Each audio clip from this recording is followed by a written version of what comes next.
Listen!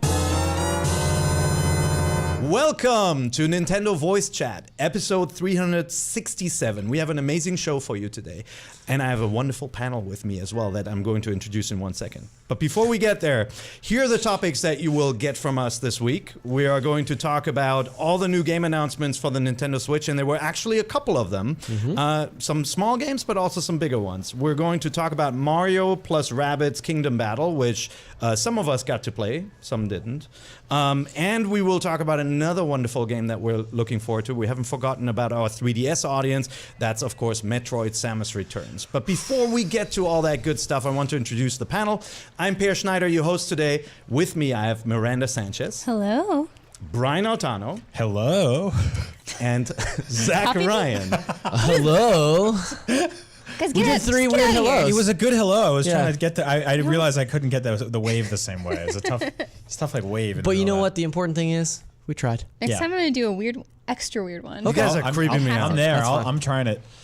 So in case you have been, in case you've been asleep for a couple of years, it is the year 2017. Correct. Somehow, Nintendo is doing well again. The dark years appear to be over. You know, sales data came in last week. You heard how well games like Splatoon are doing in Japan. This last week was no exception with Splatoon, again, topping the charts everywhere. So it's a good time to be a Nintendo fan. And there are actually new games coming out as well. I like the idea of waking up from like a 4-year coma and you're like, what are people playing? Mario Kart, Splatoon, Zelda, and Super Mario. And he's like, oh, I never woke up, did I? Yeah, and you know, the other day I was listening to GameScoop, and Justin kind of had the opinion that between Zelda and Mario, there's not a lot in the middle that, you know, he's excited about. And, what? I would have smacked the mic out of his hand in that show. Yeah. Well, you know, my old man used to tell me all the time, Justin's opinions are bad. Whoa. Wow. How did he forget about Stardew?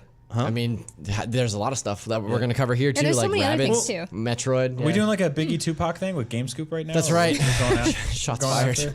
Oh, no. So I actually think that viewpoint. I've heard that viewpoint from a lot of people when looking at this month, for example. And of course, Mario plus Rabbids is coming out this month, and I think a lot of people don't see this as a big game. We'll get to that in a second. I think there are a lot of people who are not taking this seriously and are looking at it like Sonic and Mario at the Olympics, or kind of a game that may give you some fun with multiplayer, but might not be as deep as kind of a traditional Nintendo release. We'll get to that, but before that, I wanted to go over the latest news, and there's been a lot that's been happening in the world of Nintendo. First of all, game announcements. Resident Evil Revelations 1 and 2 are coming to Nintendo Switch this year in 1080p.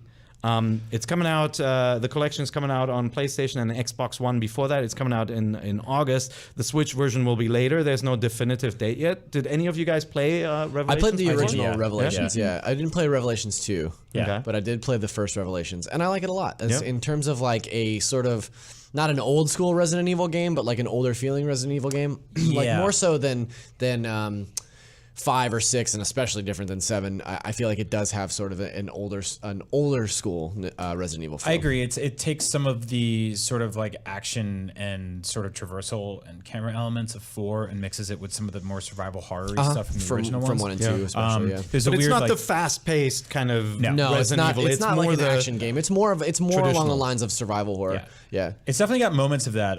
It launched originally, I believe, on the 3DS. And then those games, it got a sequel and then got ported to pretty much every platform at some point. The sequel, I believe, was episodic for a minute there. Yeah. So now they're all kind of bundled together. So we heard recently that Capcom obviously sold 500,000 copies of Ultra Street Fighter on Switch. So the Switch is a great system to sort of bring some, drag and drop some games over. This is cool news. I'm kind of bummed out about it because this means that we're not going to get Resident Evil 4 on Switch for a while. I know that would be the game to replay on the Switch. I'd be really excited about. But what you mentioned is true, right? We're past this era where third parties can say, well, we want to wait and see if games actually sell on Switch. No more wait and see. Which is games are selling. Which is kind of crazy to me because if Capcom is going to support them with Resident Evil, it's sort of surprising me that they wouldn't bring 4, considering they just brought 4 to PlayStation and Xbox and last who knows, year maybe we'll in get 1080. it, but or was that 2 years ago? Was that 2015?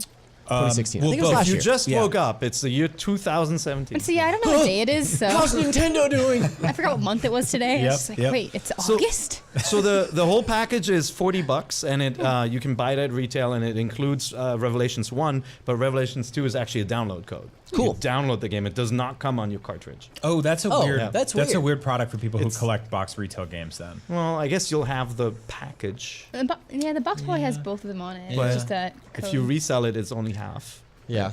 Oh, that's weird. Another game announced was Gear.club. Oh, that or- is that the official title? I Gear thought you Club. just put a period in the No. middle. Yeah, I thought it was Gear Club. Yeah. It's a website actually. Gear.club. Yeah. Yeah. So that's coming to Nintendo Switch Q4 2017. No date yet. Yeah. It's from Microids and Eden Studios. Do you guys know Eden? Nope. Yeah. They go way back. If you remember V Rally, they did some of the test drive games back in the Infogrames. Can you sing the Infogram song? Anybody? No. No, I Nope. think that was it right All there. right, What look you up just did. look up the Infogram song. That studio, Eden, actually shut down when it went. Infogrames went under. Pieces got purchased by Atari and so forth. Atari closed down Eden Studios. Eden Studios got rebooted, and this was their first game, and it was for iOS and Android. So it's not. Okay. It's a racing game. Looks kind of Gran Turismo-ish with a little, where you collect supercars, you build your own garage, and you want to collect and So customize it's your sort of rides. simmy. It's like super. Yeah, they're okay. they're touting it sort of as the first realistic racing game on Switch. Because if you look at sort of the history of racing games on Switch, you've got Mario Kart, obviously. Yep. You've got Cars. Are you telling me that you don't consider Mario Kart 8 a realistic racing game? Depends. Nintendo Switch? I mean, it is for them, right? They're in it. They're I guess dealing with that's it. true. Real banana physics. And then there's Real upside down racing. the one at launch, the F-Zero clone that I'm totally drawing a blank It's a on. fast remix, Fast, Fast thank you. RMX. Yeah, so it's Cars, Mario Kart, and Fast RMX. So Right. really everything's been sort of like futuristic or weird or a normal looking car with eyeballs on it. Yeah, they were, and Nintendo platforms really haven't been home to kind of a franchise the way that you have with Xbox. You have Forza, Yeah. right? You have kind of like the core sim racing series. PlayStation has Gran Turismo, and then there are all these third-party titles coming out. This is a weird one because it comes from a mobile pedigree. So Right. from systems that did not have sticks and buttons, Yeah. and so very much focused on tilt racing and a little simplified. But I wouldn't write this one off because it was when it came out, it was one of the prettier racing games. It's not the best racing games on mobile, but it was definitely pretty, and it's not dumbed down. You can customize your cars, you can change your tires and your wheels, you can change engine. What about my super tire mop pressure? and all that? There, that's Yep. a big thing for me. Is I tire know you pressure. really care about that customization. So we'll see how this one turns out. I mean, it should hopefully look a lot better than what we got on mobile platforms, but I just created a whole alternate universe where Brian also hosts a podcast about tire pressure. Yeah. Listen to Under Pressure Tuesdays on. I know surprisingly little about cars for being like an Italian guy from New Jersey. Yeah. I'm really bad at that stuff. where can we find you podcasts? Is it in the games and hobbies category? That's right. Yeah. That's where we put everything. No, I think it's pretty cool that this is happening because I feel like little by little the Nintendo Switch is getting kind of all of its genre bases covered, and I think at one point we'll be able to look up and be like, all right, it's got arcade racing, it's got like sim racing, it's got like wrestling and sports and everything else. Yeah. I mean, for people like us, not historically the kind of games I buy all the time, but My only worry is that we'll dip more and more into kind of like the mobile port category, which That's been happening a lot, it seems like, Yeah. too. So I could see the concern for that. and it but- happened Yeah, to Vita too, right? We talked And- about Sure. it a couple of weeks ago. Like, I think that the general consensus, at least on our panel, was that if they're going to bring mobile ports over, at least give us something that like is a little bit of an upsell, Yeah. for Right. that kind of stuff. So I think I'm cool with this one because I really hate using tilt controls for racing games, and so whenever I play a racing game on a phone, I'm like, or on the iPad, I'm not feeling it. Yeah, I'm the And same way. which is weird because it's closer to a steering wheel than a stick is, obviously. But I kind of hope Gameloft brings over some of the asphalt racing games because I That'd be think cool. those were really cool on iOS for a while and even back on 3DS. you said asphalt. We talked Yeah. about this. That's the on name of the my show. You said Is that asphalt. fast? Oh, Another game announcement: Neurovoider. Yeah, have you guys played this game? twin stick Nope. shooter. No, I watched the trailer. It looks really cool. We did a Let's Play on Up at Noon a couple of months back. Jeez.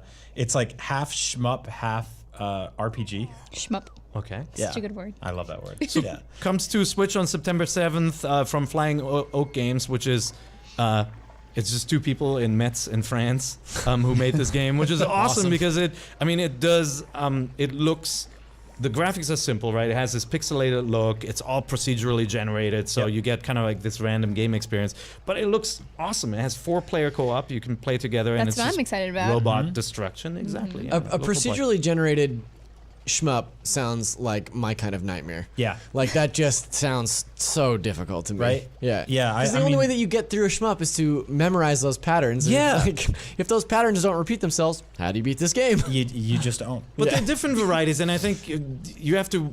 There are a lot of kind of 8-bit style games, top-down shooters that when you play them are just excruciatingly hard, Sure. right? But there are other games we'll get Next to Machina. one later. We'll talk about a little bit more, where sometimes it's not the pack. You get more kind of casually oriented games that look like that too, and games that are not as frustratingly difficult as a lot of the games that we're seeing. This one's cool. Yeah. I mean, Yep. every single day, more and more really rad-looking indie games are getting announced for Switch, and that makes me incredibly happy because it's rapidly becoming the place where I want to play them the most. Yeah. Yep. Um, Totally. Especially something like that that's so easy to just pick up and play. Yeah, totally. Like, it's actually to the point now where, like, when games get announced for other platforms, I'm like, Well, I might wait. we're going to talk about one of those coming up. Ooh, are we? Just hold on to your butts. I'm sad. The other name of my show. right. I'm sad Andrew isn't here, but maybe Miranda has played the Yes. Persona games. Yeah, of course. Persona Q2 got announced for the 3DS. Yeah, I'm really excited. And people I know were a little bummed it wasn't for Switch, but Yep. I think it's fine. I liked it on my 3DS. It would be cool if it came to Switch. So, Yeah. I think, Megan reviewed the first one, Right. Persona Q, Shadow of the Labyrinth. She loved it. She gave it an 8.5 on IGN, which means great. It's like the Tony the Tiger version. That's right. That's the German Tony the Tiger. Großartig. It's a 60-hour game, so not a casual RPG. Yeah, you're gonna either. Yeah. sink a lot of time into it. Yeah. It's hard too. Andrew, a couple years back, convinced me to play the first Persona Q for 3DS, and it's just such a solid dungeon crawler, like so much fun and just like really deep. It's really So, unique too. yeah. I just love playing that and like drawing out the map and trying to remember where everything is and Yeah. like the chibi forms of everyone. I was gonna in that, say, in that game plus are you just get like all the charming. chibi characters from the Persona series, which is fun too. Yeah. So I you're know in. Brian's really excited Oh yeah, about play this? absolutely. I'm very excited. Yes. Okay, what do we know about Q2? It's Persona It's 5. Persona 5. It's the That's characters from all we Persona know. 5. Yeah. That's it. And it's they use the tagline. Well, Was in it some Persona Q, Take Your Heart? Yeah. Yeah, Persona 5. And they That was the have only that teaser nice we top saw. hat also.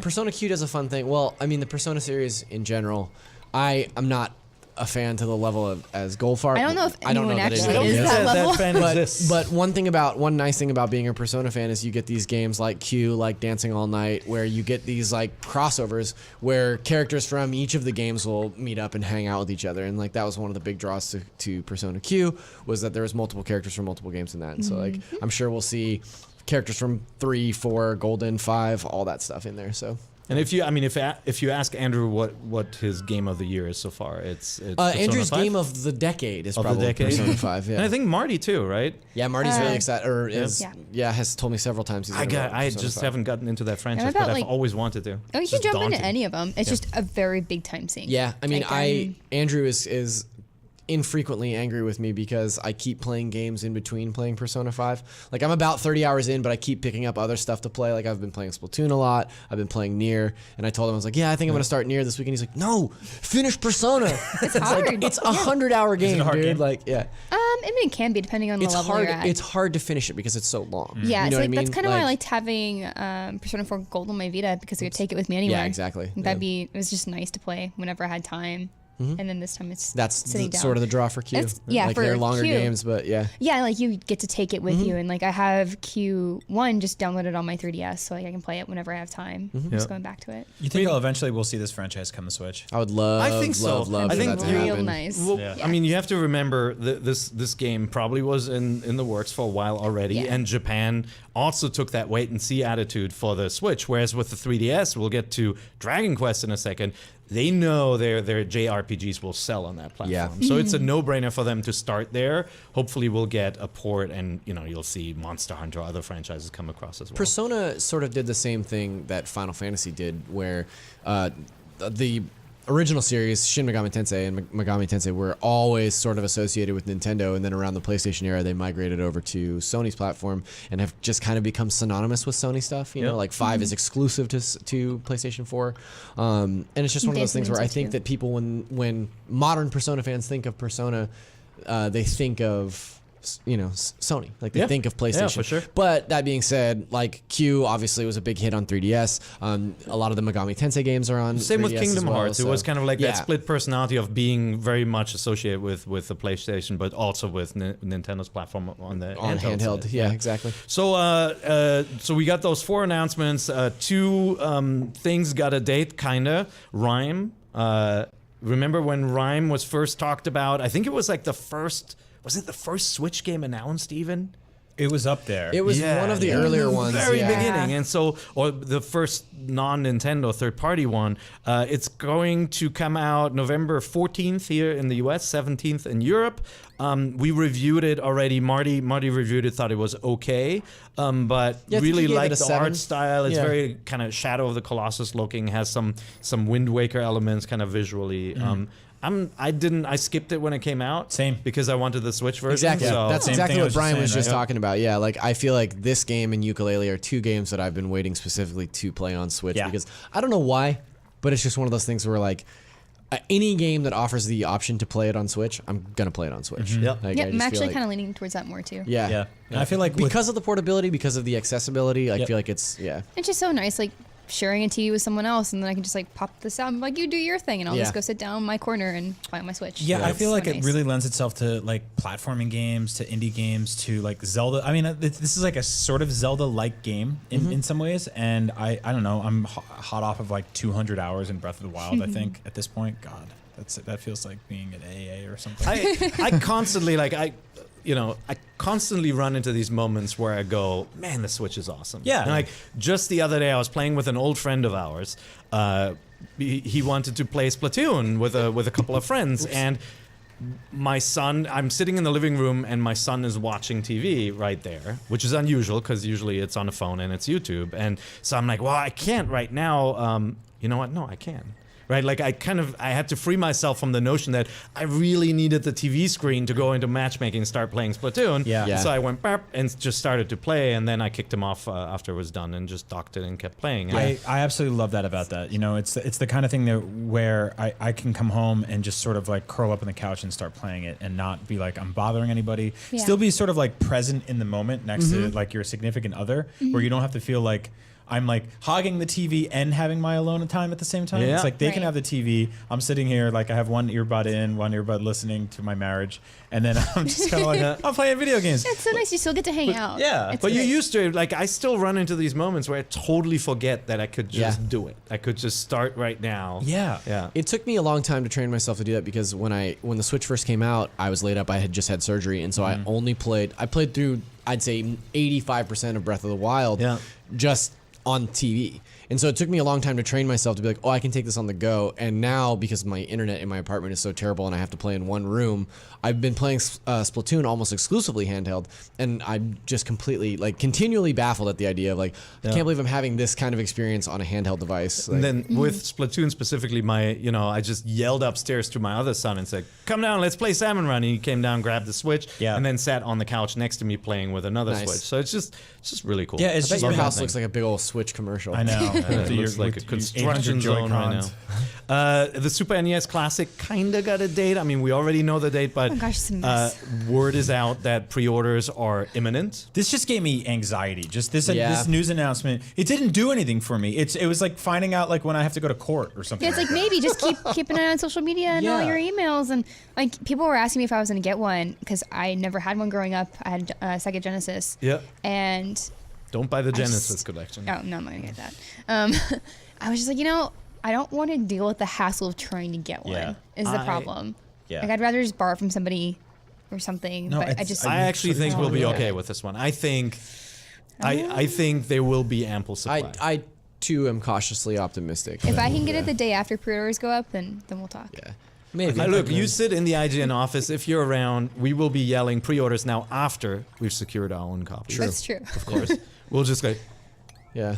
oh, pre-orders are up, guys. Dude, like it was like Portuguese spam bots or whatever took Amazon down last time. Every time I tell the story, it's a different country, so I can be agnostic to the universe. But this is like, this is a dangerous thing. And what sucks is like, I have placeholder websites for the Best Buy, Walmart, and Amazon listings, and I just bookmark them, and I'll just like periodically, like a crazy person, F5 click on one, Yep. So and just refresh her once or twice, be like, maybe this is it. To have multiple devices that have internet on them and Yep. capabilities to purchase it on there. So it's like you have multiple screens. You have your phone, you have your laptop, you have Yep. your desktop. Yeah. Anything else you can grab. And you have your credit card information saved on each and every one. Yep. And then when you're at Comic-Con and it's Friday at 5 p.m., Zach can text you and be like, they're live right now. And then a week later, Walmart can be like, Look, guys, I promise you, we will get to a point, just like with the Wii, where you don't have to worry about pre-ordering something. You can just go into a store like this and buy little add-ons and color Joy-Con without having to sweat and freak is out. that happening now? It is not happening yet. Okay. Not yet. Just Like, checking in. Yet, I somehow. have the Splatoon Pro controller, Yep. which I'm Yeah. holding up if you're watching the I video want version. that. If you're listening to the audio version, this is what it sounds like. Good.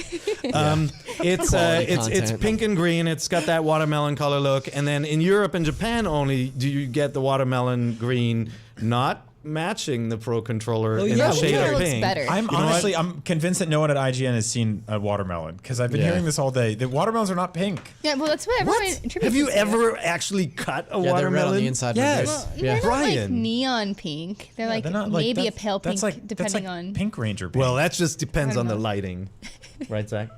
I have Back me no up, dude. opinion. Are you guys having Back me mood up. watermelon? All right, fine. Well, maybe it's watermelon candy. But anyway, like someday you'll be able to go into a store and buy this stuff. Yeah. Do you have any theory why Nintendo didn't bring out this color scheme and the Splatoon color scheme in the US and only Europe? I and don't know. Japan? I mean, they do so many exclusive just items and like Yeah. different colors and stuff for Japan and Yeah. more so for Not- Europe too. Yeah, I was gonna Yeah. say not It's just just for like, Japan. why- It's for different markets in general. you Yeah, know? and it makes me so angry. I know, All me the too. faceplates in Japan are so cool. Yeah, Yeah. they're awesome. I think what's cool about those is that you can import them. Yeah. What sucks about like a Japanese 3DS is if you import it, you have to do that sort of Right. like entire system transfer. But the Switch Joy-Cons are cool because like, I don't know, I always forget this, but like Zach and I were doing Link Together the other day with Splatoon, so Ink Together, and we popped the Joy-Cons off of my system and then just took those and slid them on and then took them off and immediately recognized them as Yep. wireless controllers. And I That's forget, awesome. like, I remember getting a Nintendo Wii and syncing the remote. Syncing the Oh, it's Wii such a was the pain. And worst. you're like, yeah. you're holding like one hand on the thing and one hand on the other thing, and you're just like 5, 4, 3, and then it didn't work. It was Yep. the best. Yeah, no, the You know, what a syncing great stuff time. is awesome. Anyway, I love this color scheme. I now wonder- have every color that's out there except for the Dev Kit black ones, which Ooh. you can't buy So obviously. you have every Sure. amiibo and you have every Joy-Con. I have every amiibo ever and every That's Joy-Con. incredible. Are you really? Except for the black ones. Are you trying to collect every And Joy-Con? that's why he's the host of our Nintendo show. Is that what it takes? Yeah. Will I collect every Joy-Con? I think that's manageable. No, it's not manageable. They're gonna start getting Every weird. single one, Yeah. like from Europe and Japan Look, as well. I'm an old school gamer. I know there are only 16 colors in the world, so Sure. I'll Okay. be okay. Right. You'll be all right. right. Yeah. I don't know I how just to wanted break to this see to you, them- Grandpa, but there's more than 16 Whatever. colors. No, All right, let's wrap up the news. A couple of news items I want to get through. I don't mean to make this sound like a chore. It's actually fun stuff. Like Fire Emblem Warriors, there's some news trickling out of Japan. We saw Famitsu magazine. That's a huge Japanese video game magazine, weekly magazine. Has a feature on Fire Emblem Warriors showing Cordelia, the Pegasus Knight, and female Robin appearing in the game. I think it's safe to say that this game is just going to have a crap ton of Characters, yeah. But they also confirmed that the weapon triangle is in. So it's gonna feel different from Hyrule Warriors in that you have to think about the, lance versus axe no good kind of matchup, which I think is really cool. And they're replicating You're gonna have to think about that. They're replicating the lance versus axe, no good. No, choppy, choppy, cutty. The character loss feature. So Fire Emblem obviously has this brutal play mode where if your character dies, they're out for good. So I've Kinda heard. Soften that a little bit with later titles, but this game will have some sort of permadeath in it, but more that you can't summon a character in battle if you lost them previously. So That's cool. we'll see. Yeah. Yeah. This I comes out appreciate- September already. Wow. It's you believe August. It's August. Yeah. We're Jeez. getting more new games. Yeah. So soon. Are you into the Muso games? Yes, I love Oh, them. you are? I Really? love them Cool. so See, I'm much. not, but I'm into Fire Emblem, so I'm going to play Yeah, it. I'm really Right. excited. Just I like how they outfit each one for the franchise they're covering. Yeah. And so just hearing the little bits for Warriors or for Fire Emblem Warriors Yeah. is going to be But great. why do you like those games? Because they're just relaxing. They're therapeutic. You just Murder cut is everyone relaxing, down. Just cut them all Miranda? down. Yeah. You get the cutest character, cut them all down, you feel great. you- And you Nice. never really die in those games. I mean, you can, Yeah. but it doesn't happen very It's often. hard to die. I think. Because like if you stood there, I think if you put the controller down for a half an hour and like just like the basic grunts just swarmed you in the hundreds, like it doesn't really hurt you. Really? Not with a weapons triangle. Really? Yeah, if the axe guy comes and you have a spear, you Yeah, watch you're out. in trouble. gonna get messed Yeah, up. that's right. So I had a similar theory with Hyrule Warriors, where I'm not a Muso fan, but I am a giant Zelda fan, you and like I it? thought, nah, No. not for You didn't me. like I it at mean, all? it's a Not for me. very particular kind of game. Even if it's a version of a game that you like, it's Yeah. still going to be a Muso game. Yeah, So totally. it's Yep. not going to change. We'll obviously have more on that game as we get closer to release date and get to play it. I'm cautiously optimistic on this one. I think I might dig this one just because of the characters and the features they had. Well, you love Fire Emblem more than I think anybody love I've ever Fire met. Emblem. So Oh man, yeah. so good. Dragon Quest 9 came out in Japan. Do you guys know what? No, it- Dragon Quest 11. 11. Yeah. I'm thinking IX. Yeah. My Roman Alright. Roman friends. Turns out, I'm getting Dragon my Quest numbers 9 has confused. been out in Japan for a while. If Wow. If you just woke up, it is the year Yeah. 2017. Avatar is it's, in theaters. it's pronounced Avatar. And Armageddon. Dragon Quest 11 came out in Japan and it sold 2 million units in just 2 days, which is Jeez. pretty amazing. Call that a home run. Yeah. Yeah. And what they as you were say. saying, people associate Dragon Quest with PlayStation, but on 3DS it outsold the PlayStation 4 version. No kidding. 1.1 million units moved on the 3DS, Wow. just under a million on the PS4. So- And no digital sales counted in that number. Wow. I mean, if you think about it, it took like Breath of the Wild a month to reach a number like that, being out in multiple territories, and this So, game did it in 2 days. We also need to consider that it was on the Switch. Yeah. I mean, I guess it was also on the Wii U, but like It was on 2 platforms, and it's Zelda, so yeah.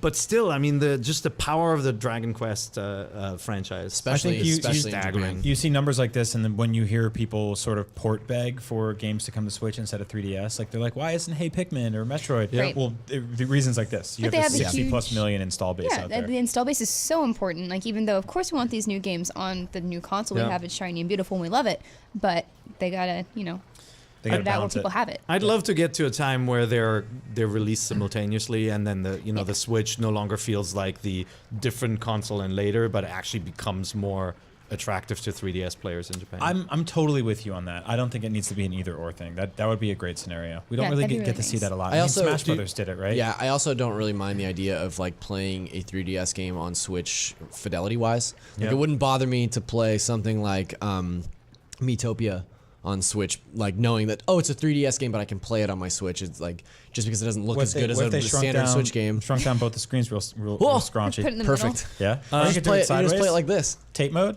That's right. Yeah. There we go. Moving right along, just a couple of final news items. Overcooked, we talked about the game running a little slow on the Switch, which is true. It's still a really fun game, but the developer has heard the cries and is patching it, which is awesome news. That's great. I'm actually gonna wait for that patch to pick that up. Yeah. So Mario is not rated E. This is the first Mario game outside the weird spin-offy things. Not rated E. It's going to be rated E10 plus. that's right. Why? Which the moment you have something that looks like a nightclub or bar or something, you get your rating increases. So we'll see what's going on in New Dunk City. you really took the wind out of my sails. Yeah. I was gonna What? have everybody hypothesize why they think it's gonna be E10 plus. I can tell you why. Why? Why Luigi shaves his mustache Okay. off and it makes a Goomba so angry he pukes. Whoa. We're gonna move on. Splatfest is this Friday. It's mayo versus ketchup. Anyone who's ever had French fries knows mayo is the answer. No, Amen. ketchup. What? Ketchup. Don't leave so me hanging. German. Ketchup. What? Mayo? Yeah, heck yeah. then, okay. You guys are mayo over ketchup? On fries? Get with we it, my sat on the dude. right side of the table. Yeah. So- oh, way. God. Really? So mayo is huge in Europe. You should know that. Yeah. First of all. Yeah, it's very And different too. Mayo's It's a huge here thing. too. It's really, and even Well, mayo though sucks here. even though ketchup Yeah. was invented by a German in America, I don't know if he invented it, but Heinz obviously was an immigrant. If you go into like any a French fry place in Germany, you say French fries red white, you get ketchup and mayo. Right? It's just it's a combo that just works. Don't make that. Why? Have you ever done fries with mayo on them? Yeah, like when I was 5. Wait, No, let here, me in tell the you. U.S. though? Yeah, Because mayo is different. mayo is in disgusting Germany. in America. It is very different. Well, and you in can Japan. you buy Kewpie mayo, the Japanese mayo. You can Yeah. buy that in the U.S. Yeah, but that's it's like more that's like hard European to get mayo. though. I like both condiments Internet. on my cheeseburgers, true. perhaps, but do I too. am going to play for mayo because I feel like it's the underdog this time around. And I mayo don't- is I pearl. don't want a cake versus ice cream situation where people were so heavily playing ice cream. I just feel that there's Wait, so much really? more. Yeah, so Yeah. the first It was Splatfest imbalanced. was, the first Splatfest was crazy imbalanced because so many more people chose ice cream. What? Yeah. It is true. Ketchup is such a more nuanced condiment. There's so Plus, I gotta represent for Pearl. So much. Yeah. You got to Yeah. mix that ketchup and the mayo. You get the you know Primo Patio, the Caribbean This is place here. literally this is an either or debate. You're talking No, you about got mixing. to mix it. Add a little orange juice, gotta a take little the ice cream cognac and make to the it, cake. little paprika, little cayenne. You got yourself an awesome Check it out. Caribbean sauce. That's now true. this show, Do MVC, Mayo voice chat. I don't think so. Yeah. That's not a good idea. No. But the logo's red, so Yeah. maybe don't do that. But it's actually it could have mustard in it. So. Yeah. So, ladies and Oh, it's all of gentlemen, them. we're Which is going to better than talk mayo. about the games that we're actually playing right now. And I teased 2 of them, Mario Rabbids and Metroid, obviously. But we're also playing a little game called Slime Sand. Yeah. Slime Slime Sun. Slime Sun. Yeah, we're having Slime trouble sand. pronouncing this one. Yeah. I I think really like this game. it's Slime Son. Slime Slime Son. Son. Let's go It's with that. Slime hyphenated. Son. Definitely Slime Slime Son. Yeah. Anyway, playing that's it. our That's it for this week. Yeah, so I really dig this game. It launched on Switch this week. It's got 100 stages, and each stage is sort of composed of 4 screens. Yeah. So in the same way you would remember, like, Donkey Kong has 4 screens, right? Yeah. Like the Pie Factory, the girders, and all that. And then the one where you kill Donkey Kong and he comes back to life. So this game's got 100 levels, and then each screen is an apple. And it's an action platforming game that has a dash button and sort of like a morph button. You guys were supposed to play before. I'm we giving started the Slime show. Sun to Zach. No, I wasn't told to play I played it. I was playing Splatoon. Sweet. So basically, you traverse these levels, trying to get to the end of them, and you jump through. One of the main mechanics is dashing, and the other is this sort of like slowdown that lets you kind of like Slow down platforms yeah, and yeah. glitch through walls and stuff like that. Yeah. And it's really hard. It's very kind of Meat Boy-esque. So that I was going to bring that up because it feels like Super Meat Boy the way you jump up the walls. You can kind of like multi-jump a Yeah. wall. But it is not brutally difficult like Super Meat Boy. So I actually had a really good time with that game. Not to say Super Meat Boy isn't good, but it's like I do get frustrated at Super the Meat Boy is super great. skill games. Yeah. Right. But it makes me angry. No, that makes I don't sense. wanna I be mean, I don't angry. like playing those either. Like, I acknowledge why they're great, Yeah. but it's just not for me. Yeah. Because I just don't want to play that because I don't want to be that frustrated. Yeah. See, I love things like that. Like I'm a Dark Souls guy. Like I love that level of challenge and figuring out a way to almost break a game to make it work or get past it. Like I really dig that. And so Yeah, it seems I like think it's I think kind of you'd right like up this my game alley. too. It's sort of like a sort of more microcosmic version of the challenge in Meat Boy because it is screen based, and the apples that you collect are like they're hidden things, right? And they're kind of out of the way, off the beaten path a little bit. But if you get them, you can unlock more like cosmetic changes, sort of like stuff for your character. There's also like tokens that are hidden around the world that are really hard to find, and if you find them, they open up an arcade that has like multiplayer games in it.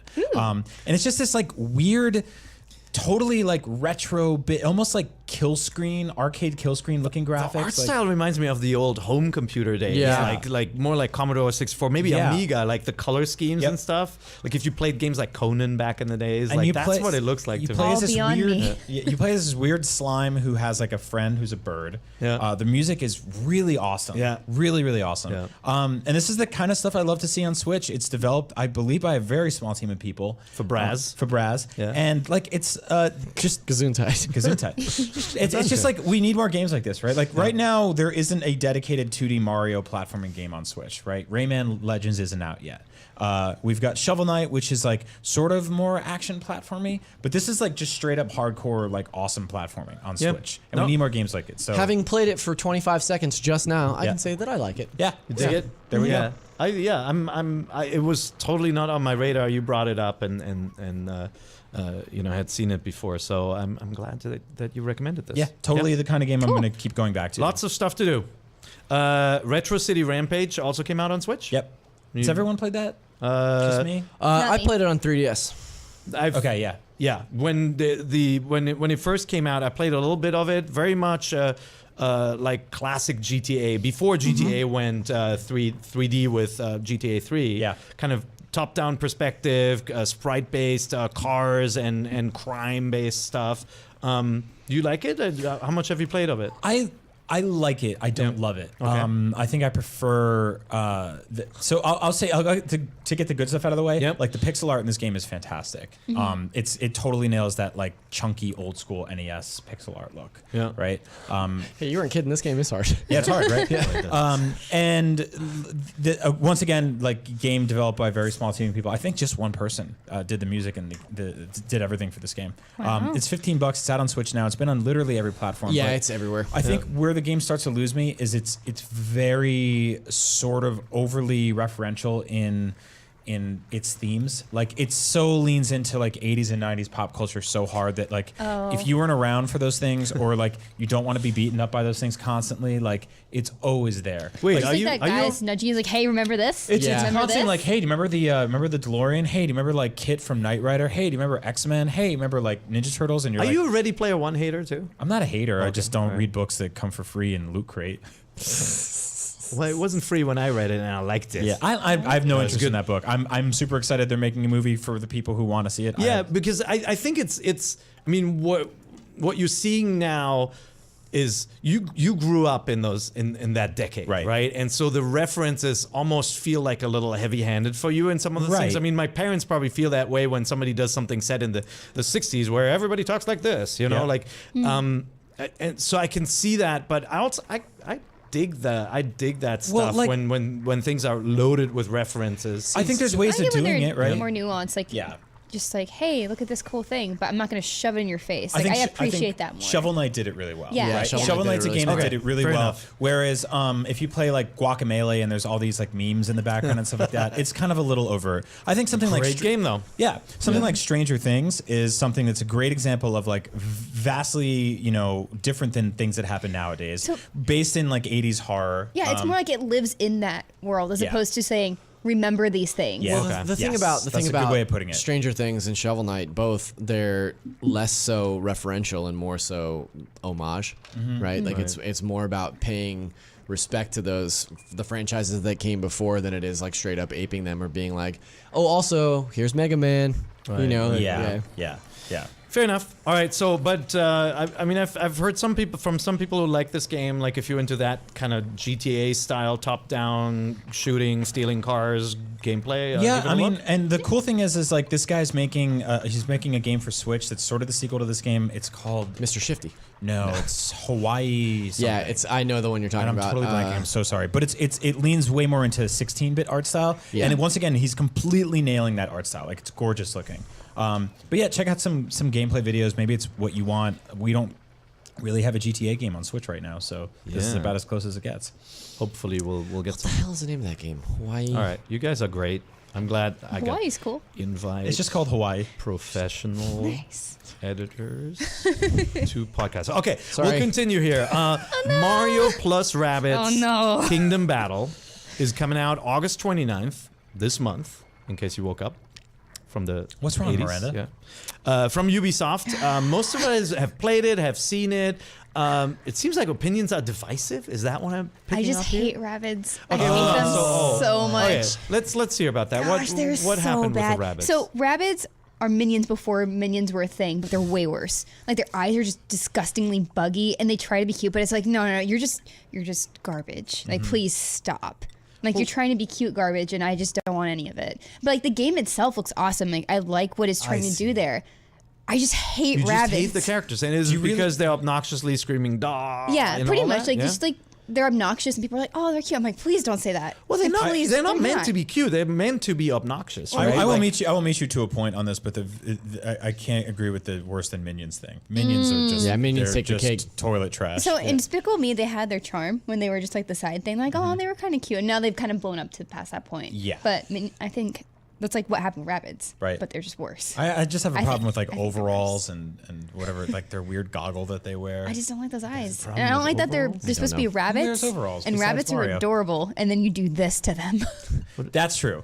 That is true. So, but yeah. that's it. I think there's some adorable stuff happening with the character crossovers here in an equally terrifying way, like that weird Donkey Kong rabbit monster Rabbit albino Kong. gorilla I like that, thing. man. Yeah. Yeah, like there are things I like about it. I just wish it wasn't rabbits. Yeah. But it's a revenge fantasy for you. I mean, you literally get I to just want shoot them all to die. Like, Yeah. what if I just Yeah. send them all to die and play And, with Mario? You know, just if you haven't followed this game, again, like I wouldn't write it off as being a cheap crossover. No, yeah. I feel bad for like being very angry about it. It's Yeah. like I think the game itself looks incredible. Like I think it's a good turn-based strategy game that merges something cool with something that's not very cool. And I guess I get angry because people push on me. It's like, no, they're so cute. I'm like, you can think what you want about that, but I think we gotta like anyway. bring some rabbits into the office. No. I think so. Yeah. Someone tried to give me a rabbit statue. I just like threw it. Really? That's terrible. Yeah, it's like, All right, I Ubisoft, to think- hear this.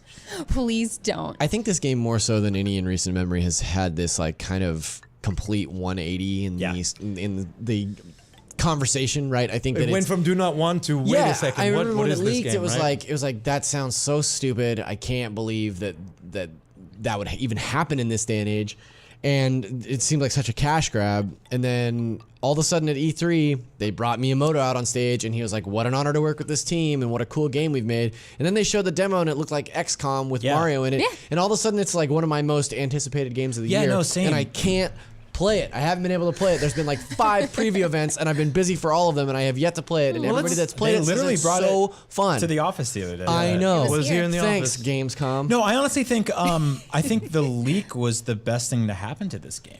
Yeah, you're Weirdly probably enough. right. It got the message out. It so did, yeah. And they were all Well, not only that, but sorry for interrupting Yeah. you, but it allowed for this story to happen. Like it allowed that turn, which is the best thing that could have Yeah, I possibly mean, happened. like you accepted the weirdness of it, and you're like, okay, If I'm very nobody- skeptical. yeah, I doubt exactly. it, and then they show this awesome game. If nobody had ever heard about it from before E3, if it hadn't leaked, would Miyamoto have come out on stage to sort of like put his like Possibly, vote of but confidence? I think that like we would not have been desensitized to the concept of it yet. Whereas now, I think we would just be getting used to it now. Yeah. Whereas Yeah. at E3, we were like, "Did you hear about this thing? Did you see the screens?" I mean, the entire like pitch, the design doc for this Yeah, thing leaked. yeah. Like the internal PowerPoint for how to sell this game to retailers. Right. leaked. Yeah. Like this wasn't just like a guy snapped a picture of somebody else's Excuse iPad me. on a plate with Assassin's Creed. This was like everything was out there. All the characters, Poor everything. Ubisoft. Yeah, it happens. I mean, that's what happens when you have like 15 teams working on one product globally. Yeah, and I don't want to play the Ubisoft defense squad here, but I'm sometimes struck by the negativity online against that company.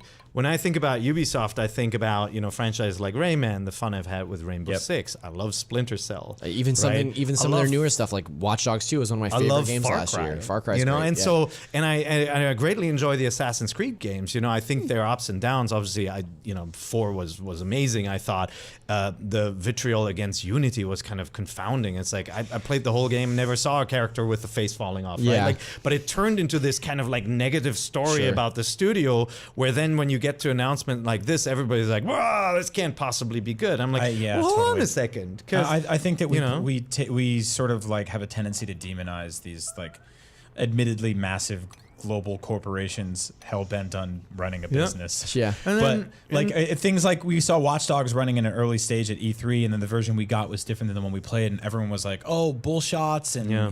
Ubisoft lies, and don't believe anything they say. And then there's also like their pricing structure and model of games like Assassin's Creed, where Right. pre-order bonuses get splintered into 17 different directions at 50 different retailers. So there's like they're not perfect, they're not infallible, for sure. but they are making there's some bad rabbits games. Yeah. too. Let's face it. But they right? ultimately are a company that are trying to make some really cool games, and if you look at Metacritic, they do. and they make a very specific kind of game. So if you don't like that game too, then Yeah. you're not gonna. So wanna let's get engage back with to that. this very specific game, because I feel like turn-based strategy is almost a dirty word for some players. People Yeah. really like more action-oriented game, faster-moving stuff. The fact that there's somebody dares to take the Mario world and the Rayman world and called the put Mushroom Kingdom. turn-based on it.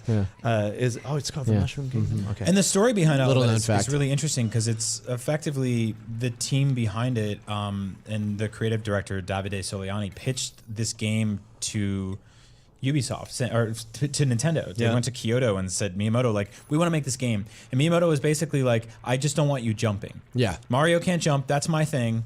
what can you do? And then they went back and started thinking about it. Right. Yeah. Yeah, I he said that remember at E3. He said Yeah. on stage he challenged them to make a Mario game where the core mechanic wasn't. Because just- it has some little Paper Mario elements too, right? In the battles where you have timed button presses when you're executing an attack. So it kind of learns a little bit from a bunch of games, including XCOM. I think we mentioned this I think that's before. the biggest one. heaviest Yeah. If you've never Yeah. played Sure. XCOM, it's got that kind of Final Fantasy Fire Emblem factor where you really care about your troops. It's different from Advance Wars where they're kind of ciphers. You give them names, like you name them your friends, and then when they die, they're gone. Can they do that? Huh? In Rabbids? No, it's different. So you've That's what I got thought. the XCOM franchise, and that attracted me to those games, and it's turn-based. I'm like, wow, I really care about these characters. Then you've got, do you guys remember Full Spectrum Warrior? Yeah. Yeah. It was this, I think it was THQ who Yep. published it. It was a turn-based game, but it looked like war footage with like off-the-camera footage of your Right. soldiers taking cover. And I feel like this is almost a mixture of those two, where yes, it's turn-based, but it has this very different look, which in this case, it looks like a Mario game. Yeah, I mean, it's a Paper Mario Looks button so controls, good. all that. It's a stunning looking game. Yeah, by it the way, looks like really this is good. probably the best looking Mario game we've seen. Like in this texture wise, a lot of it even looks better than some of the stuff So we're seeing in clean Odyssey. and Wow. bright. Right? And just really Yeah. nice to look at, There's- aside from Rabbids. There's something really cool about, aside from the rabbits. Yeah, Yeah. there's something really cool about the environments that just look like tangible. Like it looks like Yeah. someone built a little like sort of paper mache sculpture and put like moss on it. The characters are really like, they're kind of hit or miss in terms of like when you get outside of the Mushroom Kingdom Mario characters, because you're really going up against a bunch of different like day-to-day kind of rabid grunts with guns. But what defines them and makes them interesting is that there are something like 276 weapons in this game. Yeah. That Oh, you can wow. cycle through, that you can unlock. There's references to weapons in other Ubisoft characters, other Nintendo games, other Mario things. So I think where it gets interesting is that we'll start to see some weird bosses. We'll start to see some really creative stuff. I kind of want to see how much of the gameplay will be exploration and how much of it will be stuck in that sort of like moment-to-moment combat stuff, because ultimately I do play Mario games for the exploration and collecting part. Yep. But I think all that stuff is there too. So Our very own Joe Scrubbles did the preview on this latest hands-on and said that they dropped him into sort of a late stage battle arena, and he said it was very difficult. Yeah. And he was pleasantly surprised by the idea that like this game that has all these cuddly creatures and Mario could be just hand his butt to him. Yeah. He said he died right away and had to go back in and start the level over. And And I love the multi-tier setup that you have to traverse to higher areas and Right. all that. It's basically like they looked at a Tactics Ogre game and said, all right, how do you speed that up? Like, how do you make something like Tactics Ogre more accessible by Right. just kind of speeding it up and letting you draw these lines on the map like, Advance Wars of Fire Emblem style? Like, Yeah. I mean, I'm really interested to see more. I hope it holds up and that it's not a one-trick pony where Yeah. after a while you go, okay, I get it now. I'm fighting a different type of rabbit, which Yeah. I know you'd be really into. just them out, kill them take 'em all. all out. Kill 'em up, kill 'em all. You got enough guns for it. I'm really excited for this game because I am not a huge Fire Emblem fan, but I like strategy games. I know, I'm sorry, buddy. But I like strategy games. I really miss Advance Wars. Yeah. I'm Yep. really excited to I miss it. play too. another Nintendo strategy game. Yeah. And hopefully this one kind of scratches Like that itch. even though so. I don't like rabbits, I would like to play this game. Yeah. Like I don't want to ignore it just because I don't like a character design. Like, that's silly. Well, I think it's like it's doing what Nintendo games do best at their core, right? It's taking this very kind of in-depth and sometimes obtuse video game genre and putting it towards something that I can understand. It. Yep. Like, Yep. Super Mario RPG did it. Advance Wars did it. Fire Emblem to a degree, although that gets a lot Mario deeper. Kart did Mario it. Kart Yeah. does it, right? Yeah, no, Yeah. for sure. Yeah, let's. If you want to know more about this game, obviously we've got more coverage on IGN. There's a cool video coming on Mario plus Rabbids that we will announce soon as well. So keep your eyes open for that. Is that the one I did? Yeah. Oh yeah, It's the yeah. one- the yeah. one- Well, I can't wait to show you guys that. I'm Mother very, Brian is very, very secret. proud of it. Yeah. It's a secret. Let's talk about another big game that's not coming this month. Unfortunately, we have to wait a little bit longer. But it's till coming next September month. 15th. Yeah, that's so close. And it is Metroid. It's like just in time for Samus me to take it to Returns. TGS too. Yeah, that's right. I'll play on the way to Japan. We are getting a new Metroid game for the Nintendo 3DS. And if you're still bummed out that it's not on Switch, obviously you're getting a Switch Prime in the future. Switch Prime. I was very, very pleasantly surprised with the Yo, level of art this game style rules. and Yeah. the presentation, from what I played. It looks so nice. I'll keep saying I- like, it's the one game I want to play in 3D. Yeah. Yeah. Like I turn on 3D, it's like, yeah. wow, this is actually really cool It and looks adds great so in much 3D. to it. Before we Yeah. talk more about our impressions from actually playing it, I want to give a shout out to Marshall Gorduk. He's one of our most prolific NVC fans. Marshall has autism, and he's active as an ambassador of the Autism Speaks organization. He sends us a lot of mail, a lot of emails, and tweets. But he also sent us a nice package with personal letters, old classic snail letters for everybody on the NVC team, and asked us about Metroid. That's one of the franchises that he cares about more than anything. Same. And so he asked this specific question to all of you.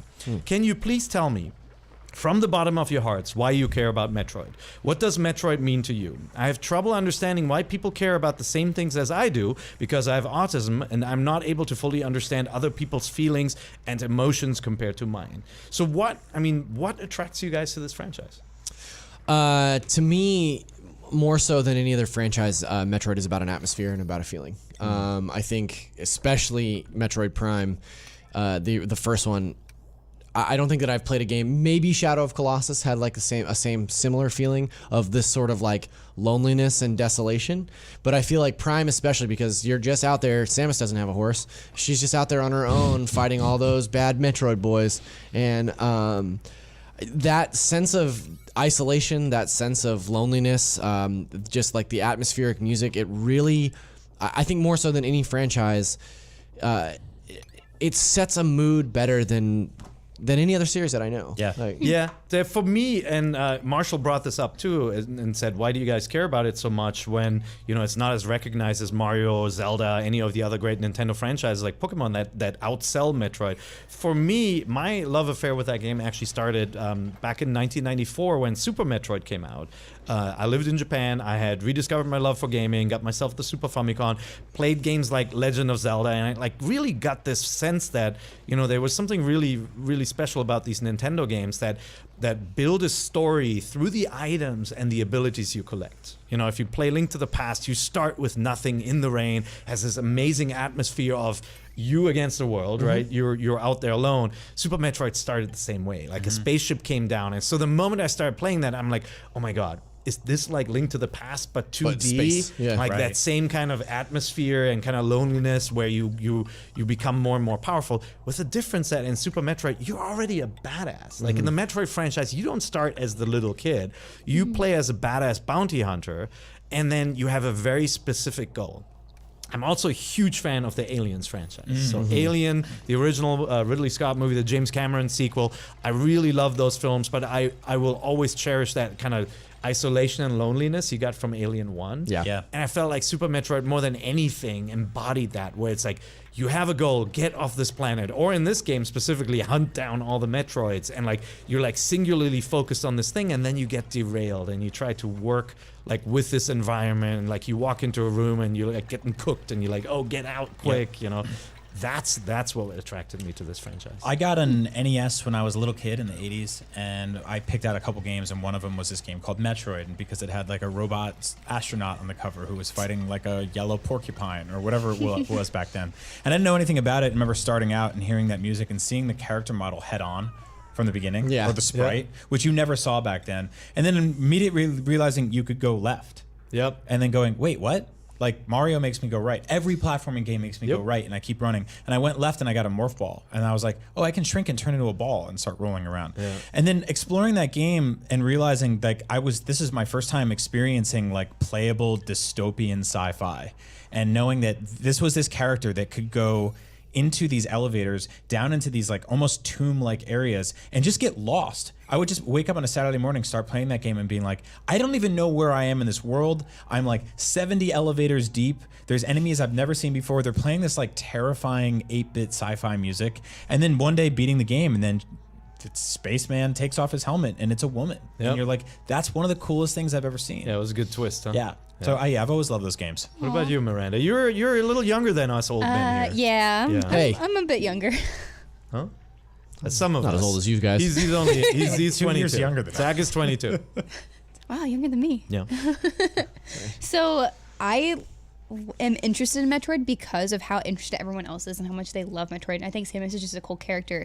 My first interaction with Metroid was Metroid Prime Hunters demo on the Nintendo Nintendo DS, the original one. And so that was the only exposure I had at that point, because like didn't have older friends that had like grew up with Nintendo, and I was pretty much like the oldest of the people that I knew with gaming. So this was my first exposure. I was like, wow, entry point. This is so cool. Yeah. And I played that demo a whole bunch. Like I don't remember how many times I played it. And that was it. And I never played any Metroid thing again. Holy moly, are you serious? Did you? Yeah. Well, now I mean, it's just like there's so many games. Like I was very fortunate to grow up with like multiple systems. Right. And my parents were very much like, here's the new Pokemon. So I like get into the new Pokemon, and I just never really, I guess, had a reason to be interested in Metroid until I grew up and heard that everyone loves Metroid. So that's why I'm very excited for Samus Returns. I feel like there's still good in you, and we can get you to play even Metroid Prime 1 and discover why it's awesome. So your experience, I think, is really interesting because you're not alone. There are a lot of people who have never played a Metroid game, and if you look at the sales numbers for that franchise, it just doesn't live up to Nintendo's core franchise, right? Like your Mario, Zelda, Pokemon just perform much, much better. So it's really interesting that was your entry point. Yeah. So it's just kind of interesting kind of getting into it now, because I'm very excited about that, because I do love Nintendo franchises. Like Zelda's profoundly important to me, and like me growing up and stuff. But yeah, I somehow missed Metroid. So Marshall, that's why we care about the Metroid franchise. I hope you agree with us that there's something special there. So let's talk about why we care about this specific game, Samus Returns, coming to the Nintendo 3DS. For me, I started playing it and it all came back. Because the way, just the way it gets introduced, it just feels like classic, Metroid, NES, Super NES Metroid.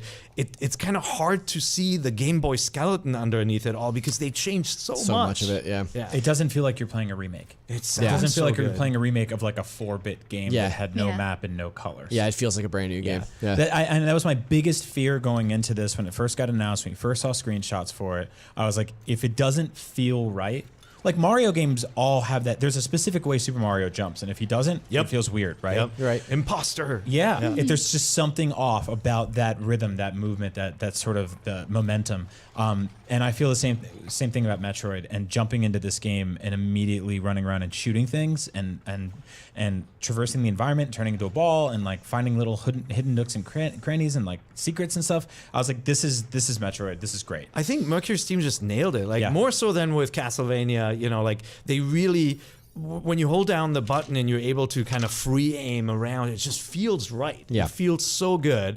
I think the morph ball is a little sticky, but it's always been like that in the franchise. But overall, the sticky motion ball is supposed to be the one that's sticky.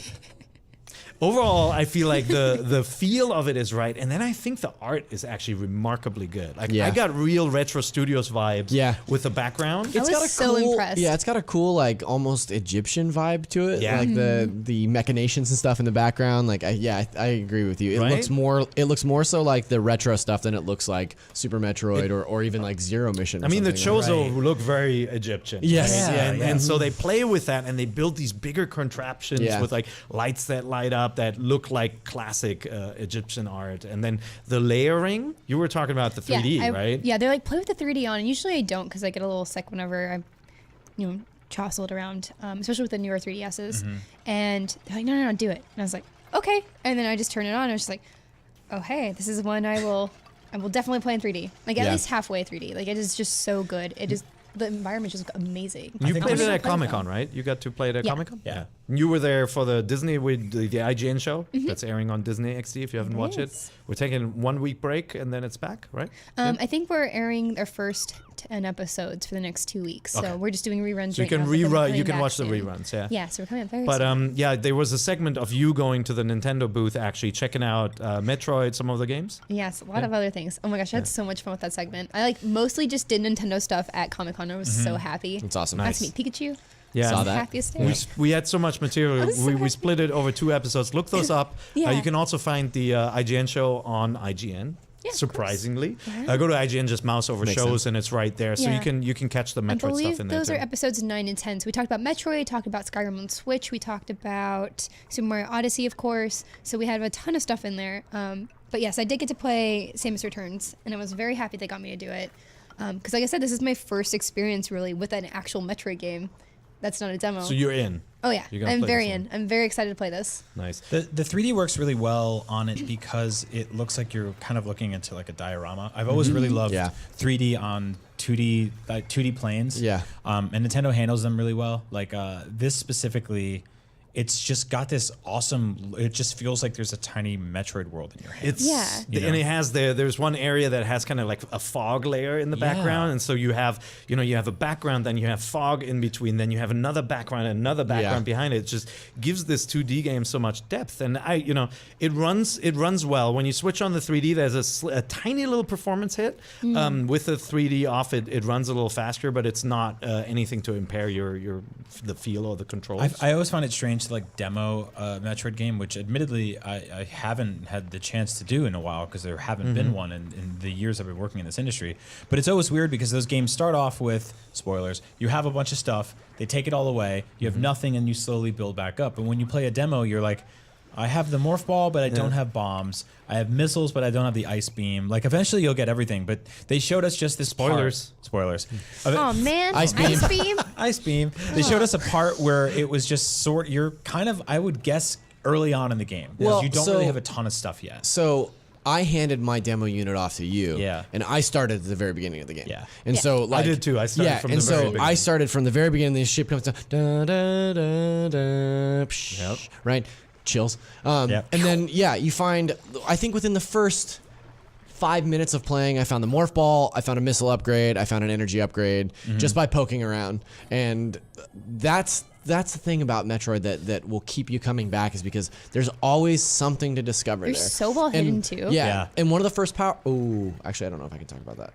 I can't remember if that's before or after. well, in the embargo. very beginning, there's a power up The that lets you sonar? scan. That's the one. Yeah, so Yeah. that one is okay. Okay, yeah. Yeah, so, yeah, we've Yeah, seen we that played one. that. It's cool. embargoes. You get this power up that basically lets you use sonar, and so you can scan an area. You can scan the map that you're looking at, and it'll show you if there's like items or enemies or Destructible Metroids. bricks. Yeah, exactly. Really, really cool. It's like, Yeah, and I mean, Metroid purists might choose to play without that, because part of the fun is figuring out like, oh, I didn't realize I could destroy that block, or I didn't know that this wall had something behind it. But the idea that this game specifically is about tracking down X amount of things. Yeah. it's, like you it's can the bounty hunter game in the franchise. like you can right? finish Metroid games with 60% completion, 70% completion rate if you don't find every energy tank, if you don't find every missile upgrade. But this game specifically, to beat it, you have to find all the Metroid, right? Yeah. So Yeah. I have a confession. I kind of feel bad about killing Metroid. Yeah. Yeah, you should. So, They're cute. Yeah. and but they're different variations So, yeah. of Metroids, and they're not themselves. So when they evolve into that weird buggy thing, I was like, no, you gotta go. So that one you're Like, cool. you're getting out of here. Okay. But just the little guy with the teeth, you were like It's just not like, into. oh, yeah. like what if I just pet you? Will you be happier? Can we find you something else to eat? So you're a huge anime fan. Maybe you should play the one with the baby. Yeah. Other Baby. M? That's what you want her first Metroid game before. Well, but she's used to nonsense other M. storylines. Sorry. Oh, shots fired. No, I mean Yeah. other M is actually an interesting game. It's just it's not quite as good as the other titles in the Metroid franchise. See, I'm of the camp that thinks that the gameplay in Other M is totally fine. Yeah. And No, definitely but- worthwhile, but the story is just no, bunk. but it is very anime. Yeah. Wouldn't you Oh, say? for sure. Yeah. The story is That's fine very with me. anime. Yeah, I'm and, down and with that that talks about like it's more about the Metroid isn't the enemy per se. She does the So, thumbs down. That's what she does in the in one of the opening cutscenes. She's just she's very dramatic. Because she realizes she's in Metroid Other M. Yeah. So it's fine. It's come a on. totally I fine. know that game. There's so many haters. That game is fine. I'm not a hater. Okay. Of that game. We all like I'm a hater different of that. things. You know what I That's really okay. It's okay. You know what I really like about Samus Returns though? It's like the small additions like the wall grab. When you Yeah. jump up to a wall, Yeah. it really changes the feel of the game. But the parry, the counter move, The is melee really counter, good. yeah. So that one's a little weird because it does take a little bit to get used to because there's a Timing. little delay in it. It's- yeah, it's not almost- a sorry, go quick. ahead. It's just like a Yeah. okay. It's almost like a rhythm game. Yeah. Because an enemy will telegraph when it's going to do an attack that you can counter. And it's like brrr, so like it's it like charges, it's right? like a 3 count. Like it'll show you that it's going to do something, and then it'll move, and then on the 3rd count you have to counter. Yep. And it took me a while to get it down. Oh, me too. Yeah, and I actually played through Rich George, who was here giving us the demos, friend of the pod. He was making fun of me because throughout the duration of my playthrough, he could just hear my alarm going off because I was so close to dying, like the whole time that I was Yep. playing. Yep. Because I was only trying to counter for the first half of that demo until I got it down. Yeah. Yeah. But the counter completely changes the way you play that game. It's yeah. really cool. It's Totally the key agree. to beating some of the mini bosses. Yeah, it's really It's smart. got, you get a little bit of an auto aim right after you execute it on an enemy. So if an enemy moves up slightly, it follows the shots follow. So there's some good strategy in that title. Really excited about it. It comes out September 15th.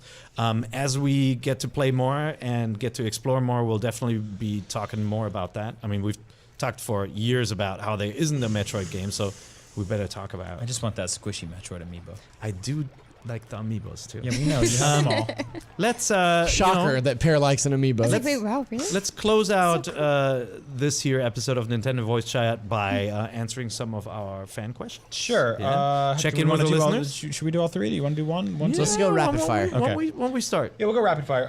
James Clark says, "Hi, Pear, Brian, Young, George Lucas, and Miranda. I have a I have a question that has been on my mind for a while now.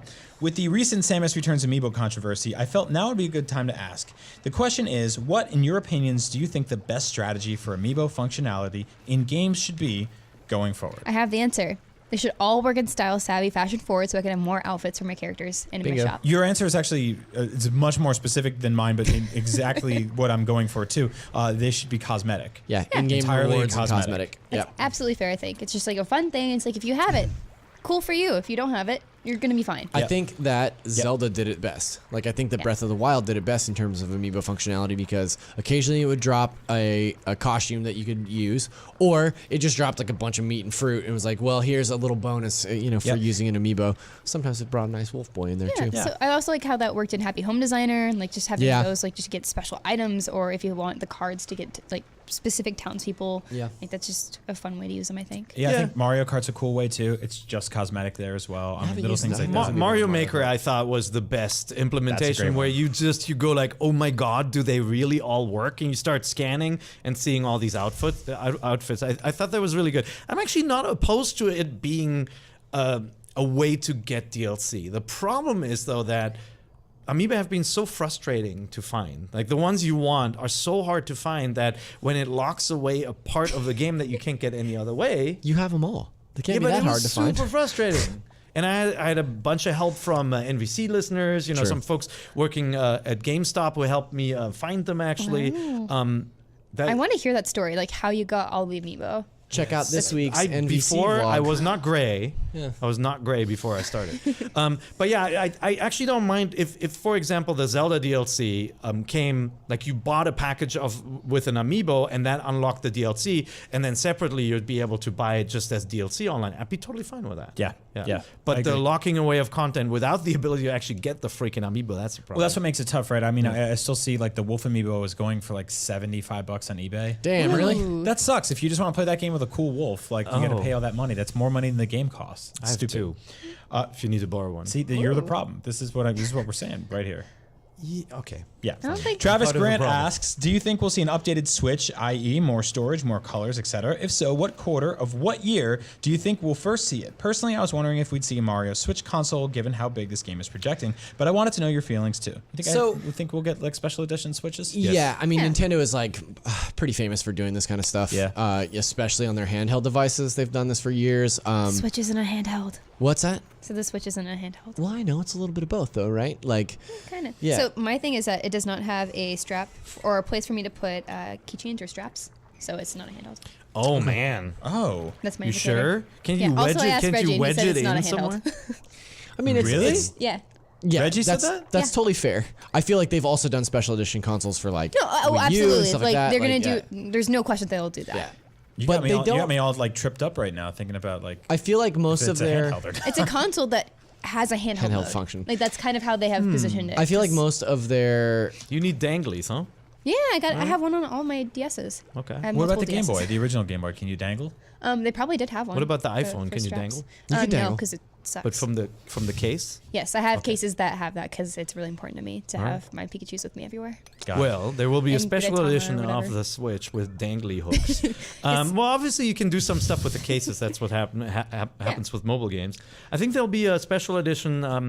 I think Nintendo is going to upgrade the hardware. Yeah, There's me too. no doubt in my mind. They have looked at the market and said consumers will upgrade machines. Look at the 3DS, and they're going to do it again with. Oh, this absolutely! machine. Like Yeah. I would No question. 100% buy an upgrade. for the Switch? Because I think it's going to to take a while. I think 2018, holiday 2018 is when you're going to get your next iteration of the Switch. Yeah. Wow. Really?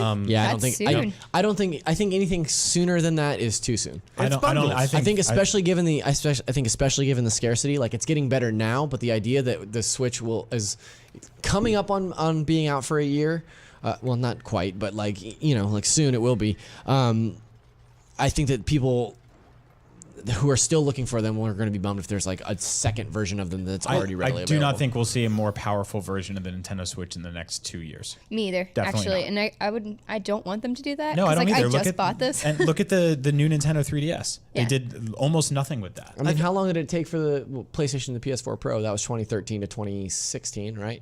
Yeah, it took a while longer. That's fine. Yeah. It's 3 years. Yeah, that's a completely different company, different concept too. I mean, that's like a home console trying to. So I want to see how long it took them to do the DS to the DS Lite to DSi. I think DSi was a bigger one. It was a long slow at time first, ago. but there Yeah. have been lots of iterations now. See, I feel like it was like rapid Go through fire. the history of the DS. Well, the thing is I'm with down. Nintendo, they won't do this unless it's like there's something like actively suffocating their vision for making games, or if third parties are knocking down their doors like saying, voice chat.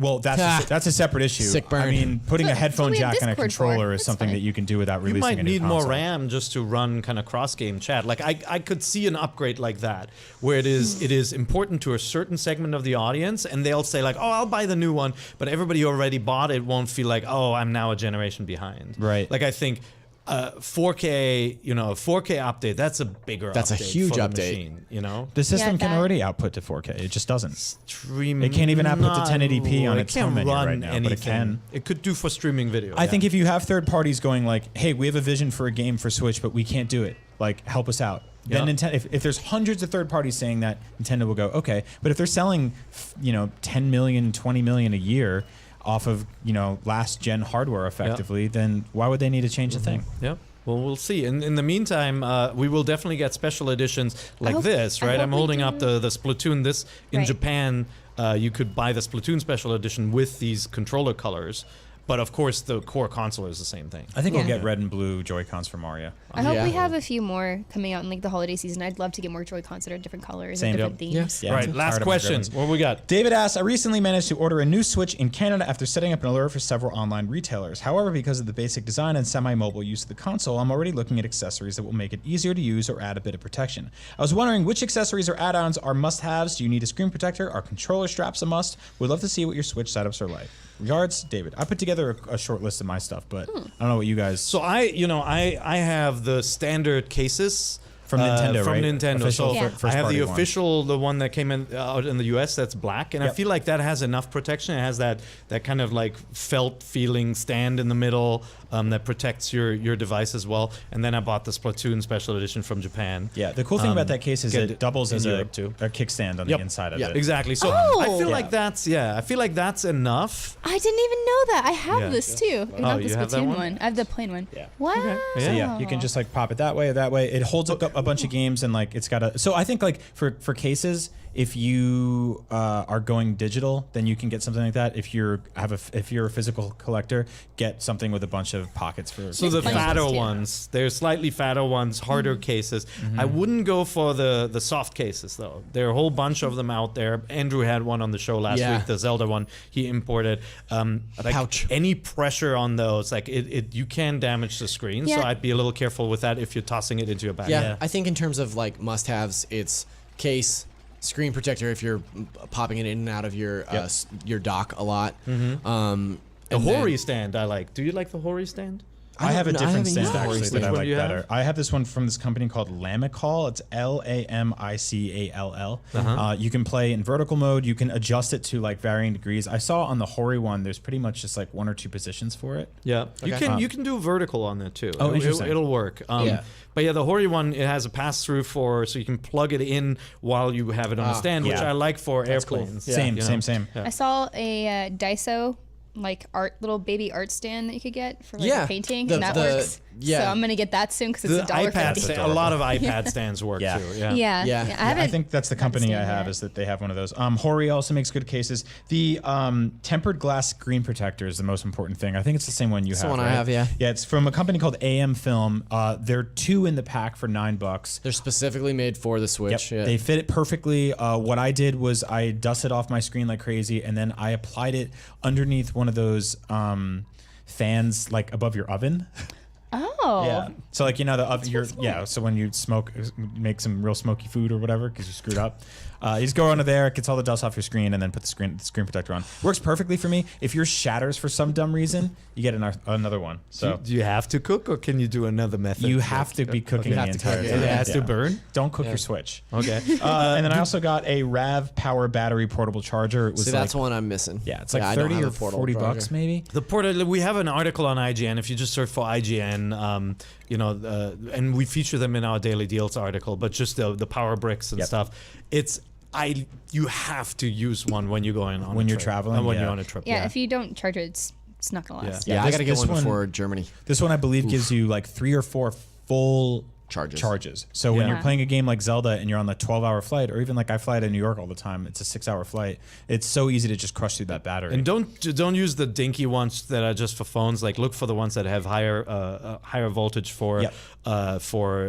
tablets, for example. For USB-C Because stuff in specifically. a lot of cases, the smaller ones will charge, but you will keep running down the battery, so it just extends it. Whereas the bigger bricks will actually actually charge charge. your device while you're playing it. In some cases, your Switch will charge your device. Yeah, That's Yeah, true, that's which true. is weird. And I have not run into a Joy-Con running out of battery. Obviously, Nintendo released the ARMS you have so many of them. battery. Maybe that's why, huh? Oh no, but have you run out of battery? No, in the never. Joy-Con? I have. Yeah. Never. You have? Not all the way out, but I've gotten warnings that my batteries are low in my Joy-Con. Yeah, I have once or twice. We'll play Yeah. Zelda. Okay. Yeah. See, I never felt the need to get the add-on chargers that use regular batteries. Yeah, no, I that you don't can need buy them. for ARMS. Or is that from like you guys playing with the grip? The batteries? Yes. Yeah. Okay. Because the batteries last like 10 times longer than the Switch itself Yeah. does. I, Oh, I like always said, played like, Pro Controller too. That's For the true. first Yeah, 2 months that I Yeah. had my Switch, I played it almost exclusively with the Joy-Con grip. Right, I mean, right. docked. So That Yeah, makes I sense. do that a lot just because I like having Zelda big on my TV. Yeah. But the essential add-on is a USB-C cable plugged Yes. into the back of the Switch. Just let it dangle behind your credenza or wherever you set it up. So when you're not playing with your Pro Controller, credenza made you laugh, didn't credenza, it? yeah. Okay. Yeah, I'm fancy pants. I yeah. guess. But So plug wait- it in while you're not playing it.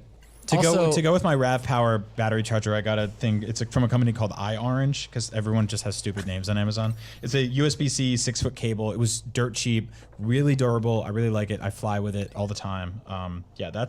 That and the 200 gigabyte memory card was priceless for me. But there Yeah. isn't a lot of other stuff. I mean, you can. There are no third-party docks yet. I mean, there's some dock mods Yeah. where you have to. Nintendo doesn't allow anybody to make that connection yet. So no third-party docks yet. Hopefully that'll become a reality in the future. But right now, I mean, the accessories game is pretty slim for the Switch. Wouldn't Yeah. you say? Yeah. There's not a lot you can do Honestly, with it. I would go so far as to say the most important accessory that you can get with your Switch is the Pro Controller. I still don't have Like, one. They're I need to get they're it. getting I a little know. easier to find Well, now, and they are expensive. But Yeah. I no hyperbole. This is for sure my favorite controller Yep. ever. Like Yeah. the way Oh. it feels in your hands, like it is a Wow. perfect controller. Yep. I love it. Yeah. Yeah. Yeah, I like it a lot. Yeah, I dig it too. Good questions. Where can people ask these questions if they want to be featured on the show? These were sent to our email. We Yep. try to cycle through where we get the questions from. You can hit us up at nvc@ign.com, or you can follow us on Twitter at. It's at NVC Podcast. There we go. Or you can join our Facebook group. That's groups.com/ no, it's not. Groups.com. I say groups.com. Wrong every week, I'm podcast. beyond. Facebook.com Search for /groups. Nintendo Voice Chat podcast Podcast forums. Yeah. That's right. So go check those out.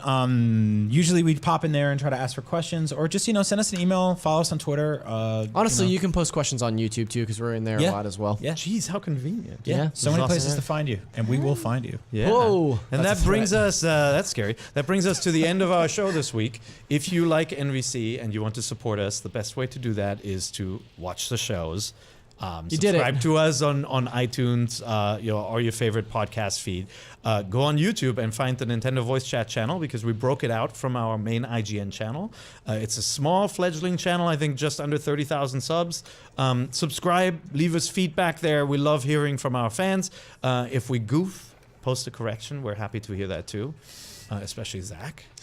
Zach loves goofing. Yeah. Spoofing and goofing. That's my middle name. Like if somebody were to call a great game designer Michael by accident, for example, you can Classic leave the, Zach move. You can Goofing over there. leave the comment there. We will be back next week with more interesting topics. If you can't wait that long, there are other podcasts you should check out. I referenced GameScoop earlier, where the crew talked about the Nintendo Switch. Lots of Nintendo Switch fans in the office, so GameScoop is another good podcast to subscribe to.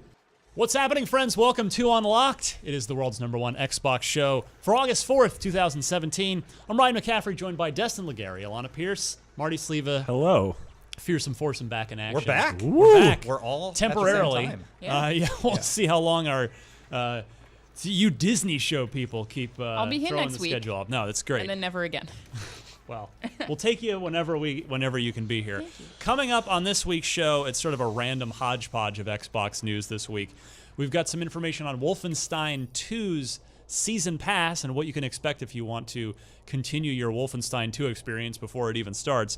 EA merging 2 of their studios. We'll talk about that and what the ramifications of that may be. Some sad news out of BioWare as the lead designer on Anthem has tragically passed away.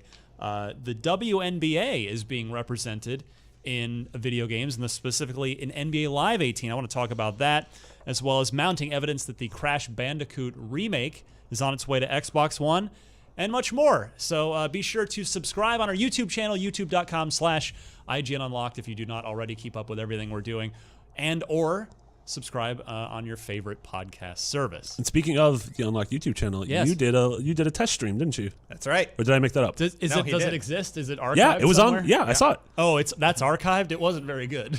No, it was pretty It's not good. very It was our first test of the new live stream room that we've been trying to figure out. I'm going to do one with Marty for Beyond soon. Yeah. I'm going to try and do one for NVC also. We're just kind of working out a few of the bugs, but that was our first test stream. Yeah, if you want to watch me I'm really play, excited about it. Yeah, if you want to watch me play Splinter Cell Blacklist really badly, particularly in the early part, feel free to, I guess, look that up on our YouTube Yeah. channel. Well, we're working out the kinks, but then once we get the kinks worked out, it'll be kinky. I picked a real dark game, like Yeah. it just an That was actual an- literally dark game. That was an issue with the color space. That was a video issue. Yeah, Oh, and then color space. I notched up the difficulty to like The lens. perfectionist. Anyway, yeah, no, it was that's a nice hot mess. Don't watch it, but do, I guess. I don't know. Well, the point is that we are going to be able to stream to that channel and start doing that stuff that we intended to do that setups kind of prohibited us from doing because there's so Yeah. many people here who want to use the same rooms at certain times Mm-hmm. and things just like really get bottlenecked. So you've been working on this mostly, this stream room, right? Yeah, That people Dave can and now- Alex set it up, and then they're Right. like, Destin, figure it out. And then I Sounds like set up IGN. all the channels, and then now I'm trying to get people in there to kind of try it Show them how out. to do it. and- Yeah, it's So exciting. you might see some tests. Maybe Marty will actually play Duck Dynasty. We'll see. No, I have grand plans for that. Sure you Destin. do. We have grand plans. we oh, do you have do? grand once. plans. They You just do. stopped me from doing it because Disney. Disney. The game isn't even grand. You can't. Yeah, We'll but the make it plans grand. are. It's lavish. We're gonna play it. We're Disney gonna and travel Duck to Dynasty aren't like perfect. Like good. Yeah, no, they weirdly don't overlap that much. But what about Darkwing Duck Dynasty? yeah, that seems That fun. one- Donald seems Duck better. Dynasty? Hey. Hashtag video game. Every duck Disney ever in video crossovers.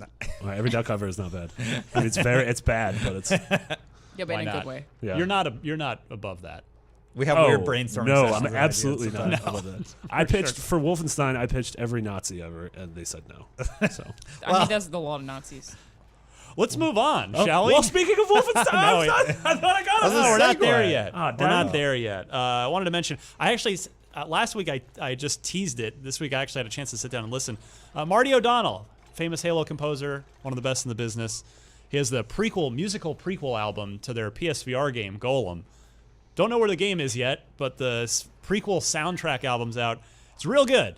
I just wanted to mention, if you're a fan of Marty's Halo work, you may very well want to take a look at it. It's called Echoes of the First Dreamer. It's very somber. It's got a whole different tone to it than Halo's soundtrack. But really good job, Monty. I liked it. I really liked your work. I on busted the out soundtrack. the old xylophone. Yeah. The old skeleton ribs, Oh, as you we did a call good them in job. the biz. Yeah. Yeah. You got it down. That was all on. You got it down. And then the other thing, before we get going, I want to take a minute because it's like sort of a slow news week, but just kind of, there's not a very big much story. a slow news week. Thankfully, the timing on this couldn't have been better. This box just arrived. I opened it up, and I'll just read you the full of snakes. Read you the note. Thankfully not. Once I got past all of the snakes. But this gentleman is, I'm presuming, this is Jim over here in the Mile High City, his Xbox Live gamer tag, if you want to friend him, because he's clearly a good human being. Jimbo Jangles, 2 words, and with a Z, Jimbo Jangles. But he says, this is Jim over here in the Mile City where the air is thinner than an Olsen twin, and my Colorado Rockies can't figure out if they're good or not. Anyways, I really hope you enjoy the gift. I want to do something special after hearing about Maggie back on Unlock 295, etc. And then this is sort of the description note. It says, Brian, are you tired of gaming alone? Does your hectic schedule and busy life as a dad make playing with friends a thing of the past? Well, that's all about to change. Now you can always play with a friend. Man's best friend, to be exact, introducing the X-Boxer controller, and he throws in a million more dog puns. But in honor of Maggie, he had this made. If we can cool. bring this in close. It's so this good. is a custom controller. Hopefully, They can't Ryan do that from Malko, back there. figure it out. I'm going to be honest. Do it in post. Bring that I don't in. think I would ever Yeah. use that. No, I think this is going to be Frame more. it. I mean, it's even there's like a metallic flake finish to Oh, the it's paint. it's really pretty. Yeah, it's a beautiful controller. There's dog paws all over it, the matching brown buttons, and then the boxer heads It's on the pretty cool. side, which I think is it absolutely even says great. in memory of Maggie on Oh, the I back. didn't even see that. Let me hold that up real quick. Yeah, that is fantastic. So Jim, thank you so much. That is you've literally made my day with that. Oh. That makes me feel incredible, and Maggie would love it. She would absolutely love that. So thank you so much. Let's move on to the week's Xbox news, from adorable puppies to Marty's favorite thing, Nazis. Well, that's Wolfenstein what- does also have adorable puppies. I don't think Nazis are my favorite thing. But you yeah, we just should said probably that. clear that up. I'm going to clarify that I have a stance on Nazis. What is it? Against. Okay, Again, but really, Wolfenstein has Confluence. Which is how I want that Confluence. word. War dogs. Yeah. What's the name of the name of the gun that you use? Laser Kraftwerk, Yeah. which I think was different in the US to in Australia. It was pronounced differently for whatever reason. They made it more simple in the US version, I'm pretty sure. Yeah. But it does have good dogs in Wolfenstein. Yeah. I just wanted to really make my case there. That's true. Good pups. There are some. Bad- Aren't they? bad They're dogs. Yeah, but they're there's also dogs, so it's robot fine. dogs. yeah, they're robo dogs, right? Those dogs are bad. Yeah, it's, I like them. they're I like the mean. Nazi dogs. There's a meme. Enjoy. So Wolfenstein 2, it's out at the end of October on October Day, along with Yep. Super Mario Odyssey And Jigsaw, the final and chapter of the Jigsaw. Saw I'm gonna go see that. septology. I know. and like 7 Assassins? other Assassin's Creed, Stranger Origins, Things. Stranger Things. thank you. All Half-Life of 3, media. Final Right. Fantasy 7 remake. Yep. All coming out. Halo 6. Oh, boy. 6. Yeah, Yeah. it's gonna be a tough day. Tough day. Tough day for reviews editor Dan Stapleton. Suck it, Dan. Anyway, season pass is on the table for $25. We always get annoyed when these things are announced before a game comes out and they don't tell you what you're gonna get.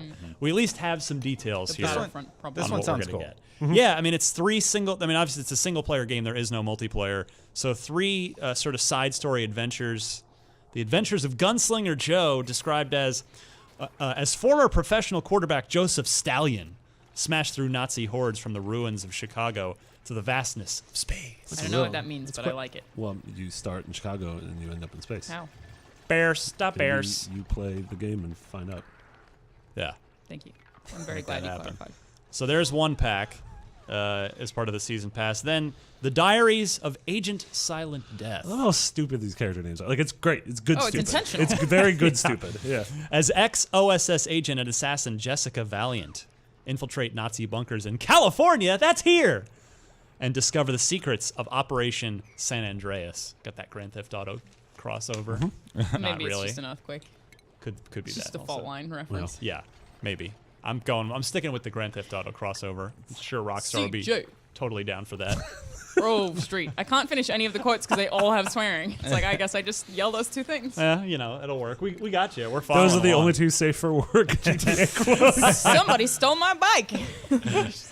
And finally, should you opt to purchase the season pass for $25, you get The Amazing Deeds of Captain Wilkins, described as the U.S. Army's renowned hero, Captain Gerald Wilkins, embark on a mission to Nazi-controlled Alaska to dismantle Operation Black Sun. I think this is really cool. Yeah, I think sounds it's cool for great. a couple of reasons. I It think sounds it's cool that you play as different characters than Yes. DJ.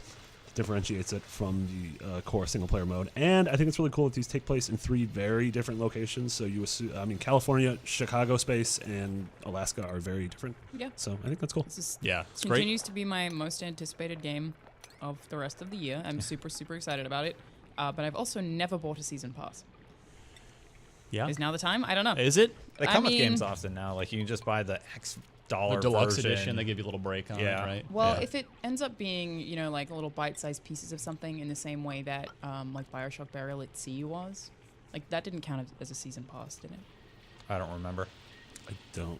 I don't think No. so. I feel like it was don't like think so. DLC. I think it was just which, DLC. like, I Which feel like this I would, is ostensibly right. that. If It's it is just- that, then I yeah. think I'm okay with I it. mean, my guess would be these will retail for $10 individually, Yeah. so you get the $5 off if you buy the season pass up I don't know. front. I think it's cool though for a single player game that I assume is going to be like 10 to 15 hours. Yep. I think it's cool.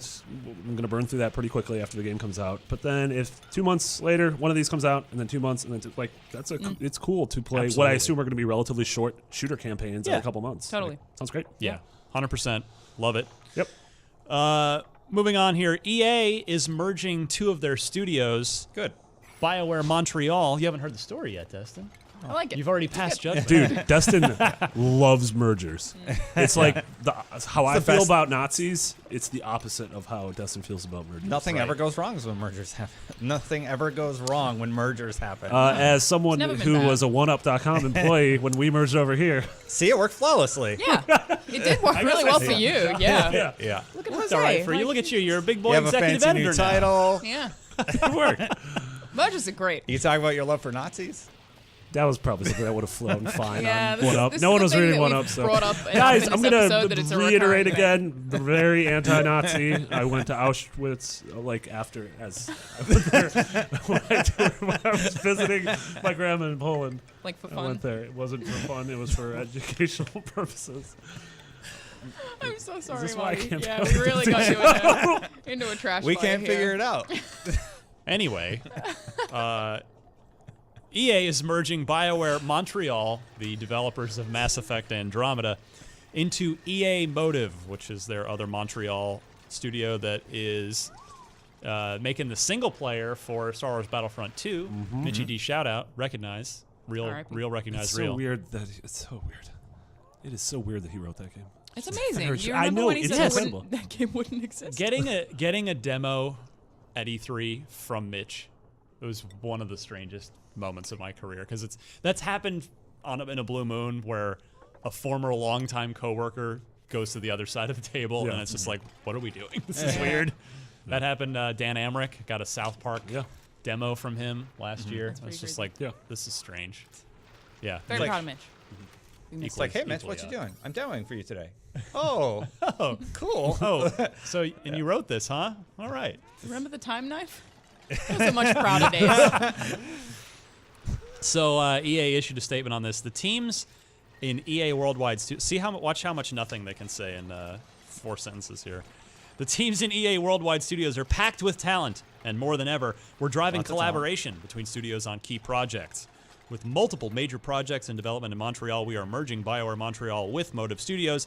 This is an ongoing process, but there are many exciting roles and opportunities for everyone on the team. Not a surprise after they relegated Montreal to support studio status, right, after Andromeda. Sounds like people aren't losing their job. That's so- thank Yeah. you. Yeah, that was exactly Yeah. the big point out of this that matters. So is it just what does this mean name wise? That there is no more BioWare Montreal. So that would be my they're all It's just all EA members Motive. of EA. I Motive. think so. Gotcha. That's how I'm taking it. I mean, that makes sense. Yeah, look, why pay for 2 buildings, 2, facilities, bills, to everything? Just bring everybody over if they've got the space at Motive. Why not? Yeah. So I don't think this is really going to affect anything for forward-facing to the gamer going forward, particularly if everybody retains their job, which we certainly hope will be the case. What if in the campaign mode of Battlefront 2 you're able to have sex with an Ewok? What? Would that Well, like? 'cause do in you think that would be Mass like a Effect- thing that So would you're come from merging? this In mojo? Mass Effect, no, in Mass Effect you can make love to aliens. Oh, Yeah. I see. Yeah. You had to. So had what to if take they- a walk with you on what that if- one? What if- were you thinking about when we were reading this story? Oh, how can Where I do make you it go silly? with this? I was thinking about having sex with an Ewok, to be perfectly frank. But like, what if they like went to Mitch, like, hey, the game's coming out in 2 months. Can you include Ewok sex? Do you think he'd say yes? Those Yeah. are children, Marty. Ewoks aren't children. There are child Ewoks. They're not all children. How do you think age works? No, they definitely were children. No, there were Ewok babies, but then there were just because they're small, it doesn't mean they're Talking children. about the actors being children. Well, yeah. Yep. I'm talking about the How fictional do you feel about characters. Nazis? Everyone, stop it! Bad against. Can you play as an Ewok? Not no. In the single don't player, you play know. as Aiden Versio. Wait for the Do DLC. we get to That's play all as I'm more? saying. I don't know if we know. Like, if side we get to story play as more than DLC. one Yeah. character. What? I'd play as an Ewok if I could. You play as Wicket. A little cool little Wicket Ewok Warwick? escape. They have all those cool traps. Yeah. Yeah. Yeah. That'd be fun. It'd be a stealth game. Yeah. Yeah. I would play that. Yeah. Mitch, get to sold. work. Yep. All right. Okay, Giving I you Really gold got here, sold on that Mitch. Ewok game. Less kinda- about the sex thing, but like I'm into playing it. feel about the sex thing. That's the hot Java mode. Oh, So that was a Java hot I coffee. don't remember. Yeah, I got Take you. a walk Hot with me Java. on that I got too. you. It's pretty good. I don't Yeah. remember the actor's name, but one of the guys from Rogue One is like super obsessed with Java, and there's- Donnie Yen. No, wasn't it? What's his name? Diego. Was it Diego Luna? Yes. Yeah. Yeah. And there's this quote where someone's like, "Oh, if you had to like French kiss this character, or I think it's like hang out with Jar Jar Binks, like which one would it be, or something?" And he's like, "Oh, I would French kiss Jabba." And there's so many quotes of him being like, "I want to touch him." Yeah, he has this awesome obsession with Jabba the Hutt, which I Yeah, love. 'cause it's Jabba pretty the Hutt's great. a big There's a slimy lot man. of very, Yeah. very good clips about it. Hey, to each their own. You I know? want to. Love is love. He's I my want, favorite character. I want a survival horror game set in Jabba's palace. That would be dope. Yeah. Could be You real play as an good. Ewok? No, Ewoks have never made it to the grand planet of Tatooine, I my think you're friend. probably right. They have never left the forest moon of Endor. That's why they think C-3PO is their god. Tune in to Return of They the are Jedi. just, but they are just one Millennium Falcon hijack away from leaving their home planet and discovering many new things. Yeah. It could I don't know. happen. You don't They seem think, to have like in the pretty new chill movies, life. that they would have figured out interstellar travel? I don't think so. I think they were I feel pretty like at dumb. some point an Ewok has left. What do you think an Ewok looks like shaved? Think about that one. Think about that. Just like a weird. Like Human Gollum. baby. I think Like it looks like Gollum. Like those cats. Just get that all are just- spindly. Oh, like a hairless cat? Yeah. Yeah. Oh, those are ugly as hell. That's what I think they look like. Ugh. All right, I'm not so sold on the Ewok game anymore. I'm still on board. Yeah. Stealth game. Ewoks were the best. Make it happen. Ewoks were the most powerful character in Super Return of the Jedi for the Super Nintendo. And you could only use them in one level unless you did a cheat code, but you could kill the Emperor in 2 hits if you did the cheat code and played as the Ewok. Really? And so you just shot him twice with an arrow and he died. Whereas like if you were Luke, you had to hit him like 1,000 times with a lightsaber because video games are stupid. On board. Yeah. Co-signed. In extraordinarily sad news, this took the industry certainly by surprise. This was terrible this week. The lead designer on Anthem, which Destin, I know you're extremely excited about. A lot of people very excited about it. Was one of the game, yeah. the highlights of the Microsoft and EA press conference. The lead designer Corey Gasper has passed away. No very cause of sudden. death. Yeah, no cause of death has been given, but obviously it had to be relatively unexpected because Corey's a young man. I mean, his picture, he looks like he's no more than 40 from Yeah. what I could tell from his Like picture. most of us probably found out about this via Twitter as well. It was Yeah. just something that was shared and Yeah, I looked. I know couldn't why. find his age. Just, Yeah. but I'm so Yeah. I would give his age, but you know, it's obviously a young man. So, BioWare issued a statement on the matter. They said, "It is with great sadness that we announce the passing of our friend and colleague Corey Gasper. He was a member of our team for over 9 years and worked as a designer on many of our titles, including Sonic Chronicles, which is underrated by the way, Dragon Age Origins, Mass Effect 2 and 3, and most recently Anthem. Corey was a talented designer and an even better person. We offer our condolences to Corey's family and everyone that knew him. We will miss you." You know, this is always tough, obviously, but I think in the video it's even more shocking in the video game world that we live in, because the industry itself is so young. There haven't really been a lot of creators that have passed away because they're all young. The industry's young. We're all relatively young. I mean, the Iwata being a rare exception, and you know, we've got Miyamoto's in his early 60s now, but he's sort of the elder statesman, I think, of both in the figurative and almost literal sense. But it's just, we're just not. And of course, you know, Corey was not old either. So, you know, this is just So if I know it's something that feels like it happens often in the industry, whereas I deal with especially when you look at music or movies compared to you look at last year in music and film. How many icons? He was like just in a bunch of videos too, like fairly recently doing interviews, and then it's like he's just gone.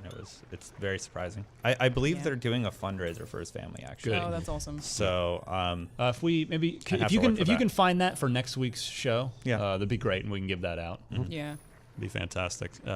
So yeah, just best wishes to Corey's family and certainly all of his friends and colleagues at BioWare as well. Let's hope we don't have to. Let's hope that never happens to anybody else in this business. It's tough to segue out of that, but a couple more stories this week. WNBA teams. This is actually a great story. So if we're going to follow that, we might as well follow it with something that's a genuinely excellent story. The WNBA will be represented for the first time in video game form. Teams and players, the WNBA is going to be playable in NBA Live 18, which is out in September.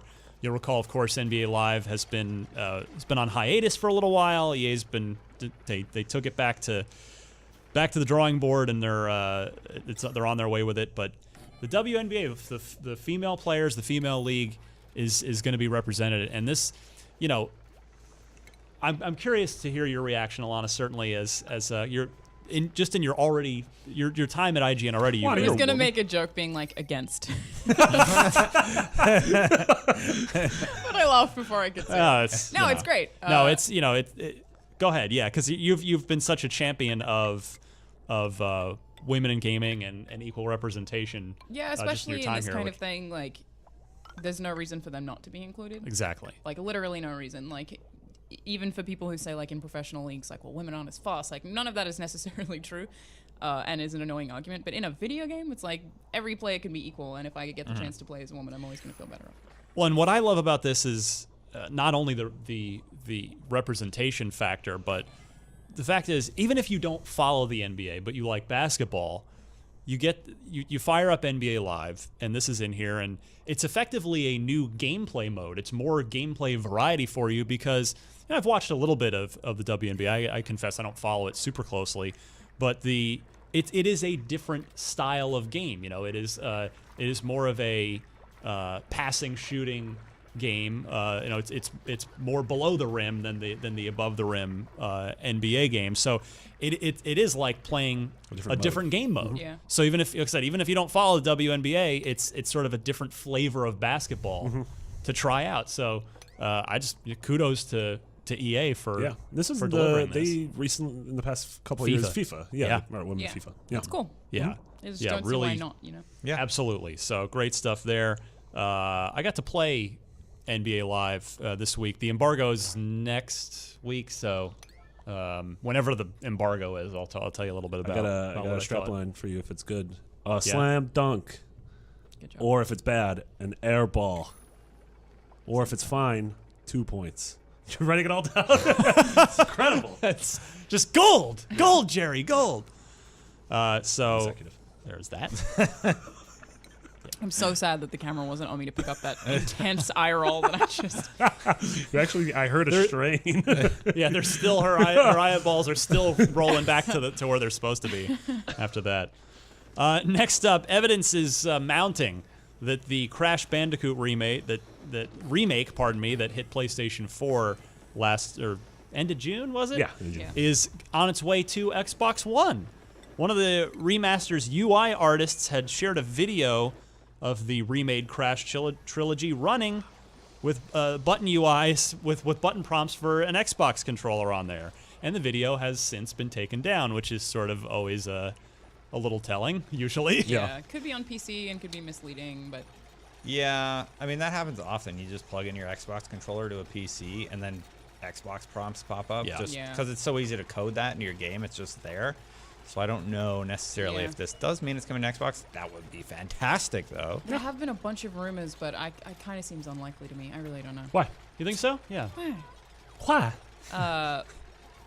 I think that they pushed it so hard on the PlayStation, on the Sony stage, like at E3, like when they announced it. I feel like they just, put so much force behind this being a thing that was on PlayStation 4 that I just doubt it. I don't know. I don't know. It has sold so incredibly well. Great and reviews, too. Great reviews, and I personally feel like this was a litmus test for do people still care about Crash going forward into creating new games, which I think clearly they do. And given that this is Activision, and Activision loves money. That is true. They just That was talked going on to be their- my argument. Yeah, I mean, it is that's. Activision. They were just talking on their earnings call about how successful this Yeah. was and how they're excited to bring their old library of games forward. Like they're doing that with StarCraft. Over Did at you Blizzard listen to the right now. earnings call just to see if they'd talk about Destiny? They did. They said. That's why you listen. You've Yeah. never brought up an earnings call before. You only listen to hear them talk about Destiny. Sometimes they say stuff. Well, They talk about a lot of games I like. Yeah. Like I really like StarCraft, Yeah. and they talked about Crash too. there you go. They published like 5 games. Yeah. The hell? So Why did they talk odds about are- Destiny's StarCraft? going to come up at some point. Yeah. Why did they talk about StarCraft? That King game isn't doing so well. Whatever that is, some mobile game. Oh, the mobile stuff? Yeah, yeah. That they paid billions of dollars for? StarCraft, because Activision Blizzard, they own StarCraft, What- and they're what- bringing StarCraft to HD, 4K textures. It's gonna See, be you great. listened to that earnings call. If I you didn't know then we about wouldn't that. know Learn any of that. More like a learnings call. Am I right? The more you know. But really, my favorite meme No, of we've known 2017 that. so far is all of the videos people have been Whoa. making of Crash. Whoa. Have you seen them? Not really. I don't know how they make them, but it's basically like they have an animation of Crash with a sound, and people are editing it to songs.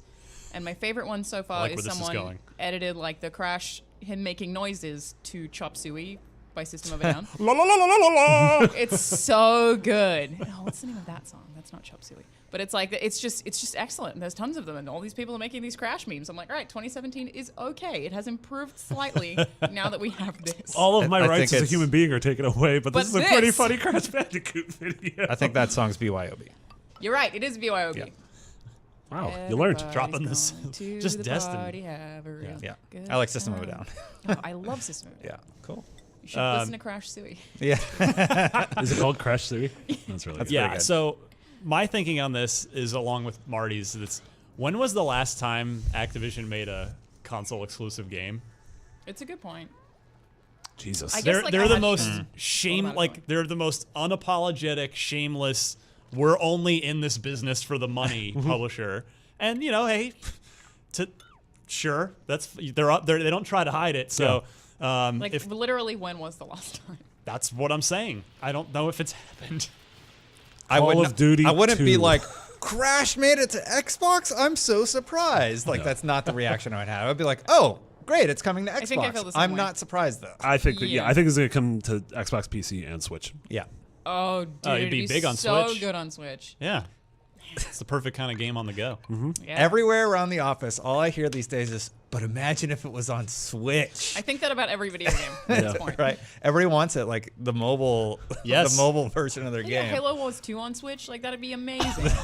Let's get that. That's not gonna happen. It'd be No, great though. the units would be like really tiny, on like little Fine. pixels. Well, you don't need to see them. You just You tell kind of them do what need to. You What? just move those boys across the map. There's also girls. Move those girls and There's boys plenty across of the map. and aliens, all kinds of stuff. This is like the W Covenant. WUNC. What's the female equivalent of Shanky? Halo Lee? Wars I don't 3 remember. will feature the female Covenant leagues. Do they have women in the Covenant? Surely they do, but I don't. Shangeli? Yeah. Why not? Can't remember We how to don't. say it. I don't Also, think why their not? gender is. There's specified. definitely female. Yeah, in one of the I- stories, I they actually talk about Feel like they do bring it up at some point. it. Yep. What about Mrs. Chief? Cue all the emails I'm Those- gonna get with that Halo deep lore. Yeah. It's like I actually. have the Halo Encyclopedia in Actually. Australia, and it weighs so much that I just can't bring it back to the US. It's so big that it's you have like to buy a seat for it on the pretty plane. much. It's like if I bring this back, then I can't take any of my other stuff. Like it's I do like, too. It's huge. halopedia.com. I'm traveling with my young child to the Halo Encyclopedia. But it's a really nice book. It's all shiny. It's very good. Good to know. Is every page shiny? Because I feel like that'd be annoying. No, to read. it's It really would just the get outside. old after Okay. a while. Yeah. Yeah. Too Gotta much squint to read it. UMC. Yeah.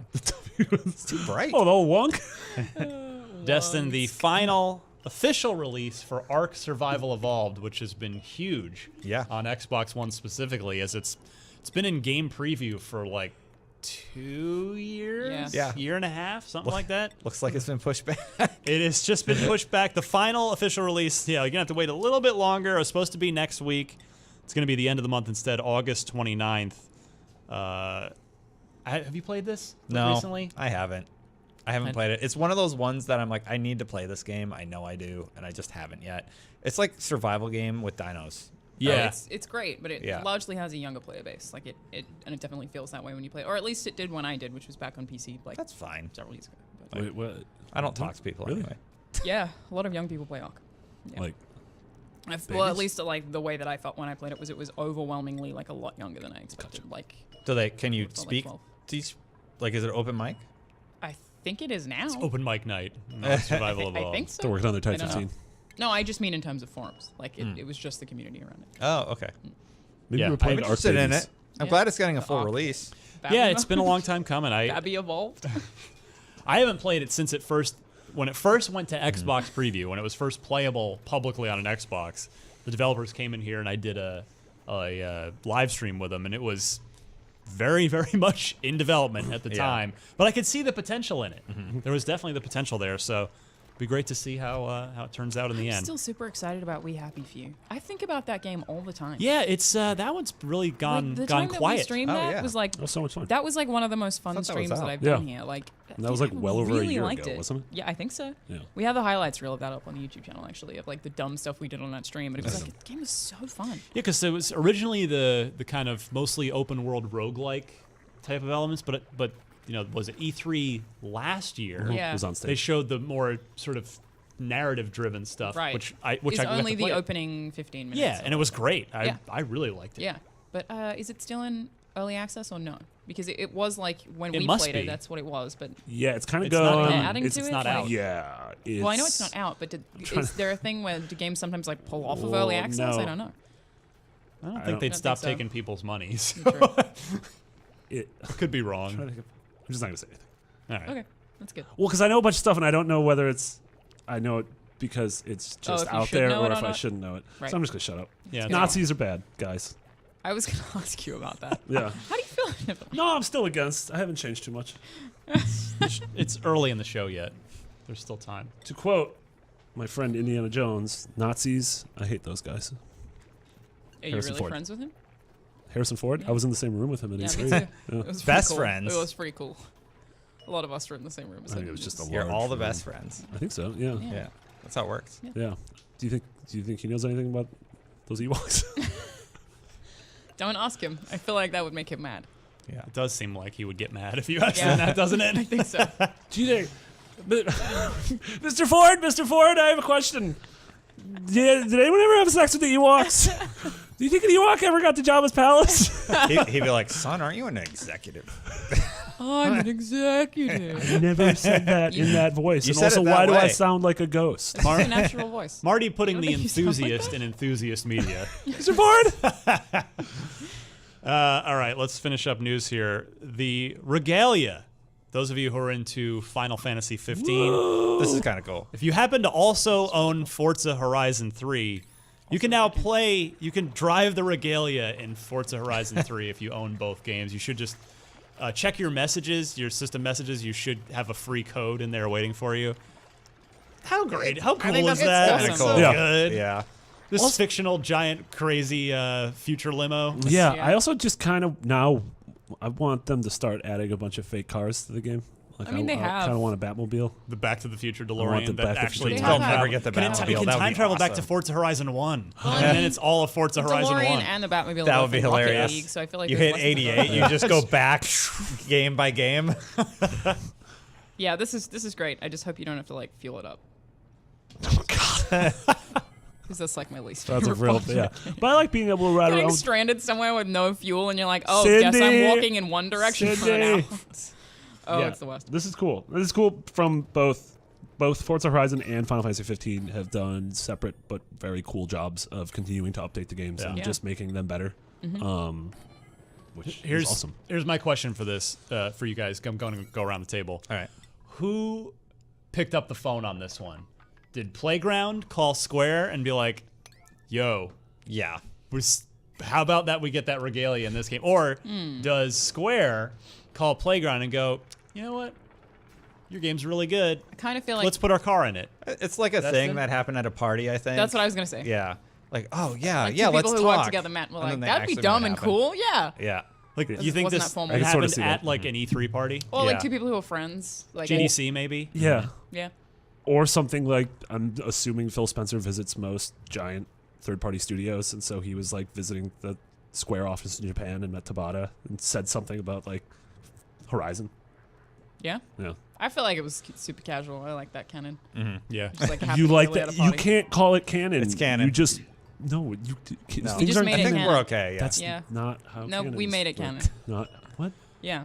Well, years ago, there used to be Legend said that at GDC there used to be a big poker game that like people like Ray Musica from BioWare were Great at. GDC poker game. Yeah, there was like this big poker game. I don't know if it still goes on, but Phil Fish was there. I could see it happening at one of those Jonathan like Blow. like somebody's somebody's like either their wallet's empty or who knows if they're doing chips, whatever it is. They're like, all right, I'm gonna put the regalia in the middle. And if you win the pot, then like okay, you can put it in your game. Yeah. Stranger so things great. have probably That's happened, funny. right? I like that one. Yeah, that's let's make that Yeah. canon. That's what that's happened. canon. Tell Andrew to write the news story. Yeah. And you got to news it. It's canon. According to IGN canon. Destin. Yeah. Marvel vs. Capcom Infinite. It's a game. It's a game. Yeah. IGN.com. 2 new characters on the way. Or not on the way, they're going to be in there. Firebrand the Red Blaze and Dormammu added to MVCI. I like Dormammu. He was a really, really cool character in MVC3. Yep. He had that move where you could basically super with the fireball and you would have basically lock people in the corner and you just kind of spam projectiles until you loosen them up and start a combo.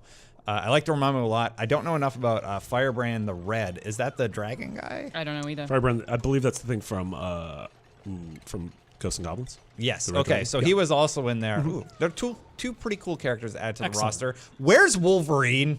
Come on. We spoke We went about over it this while you last were week. gone. Yeah.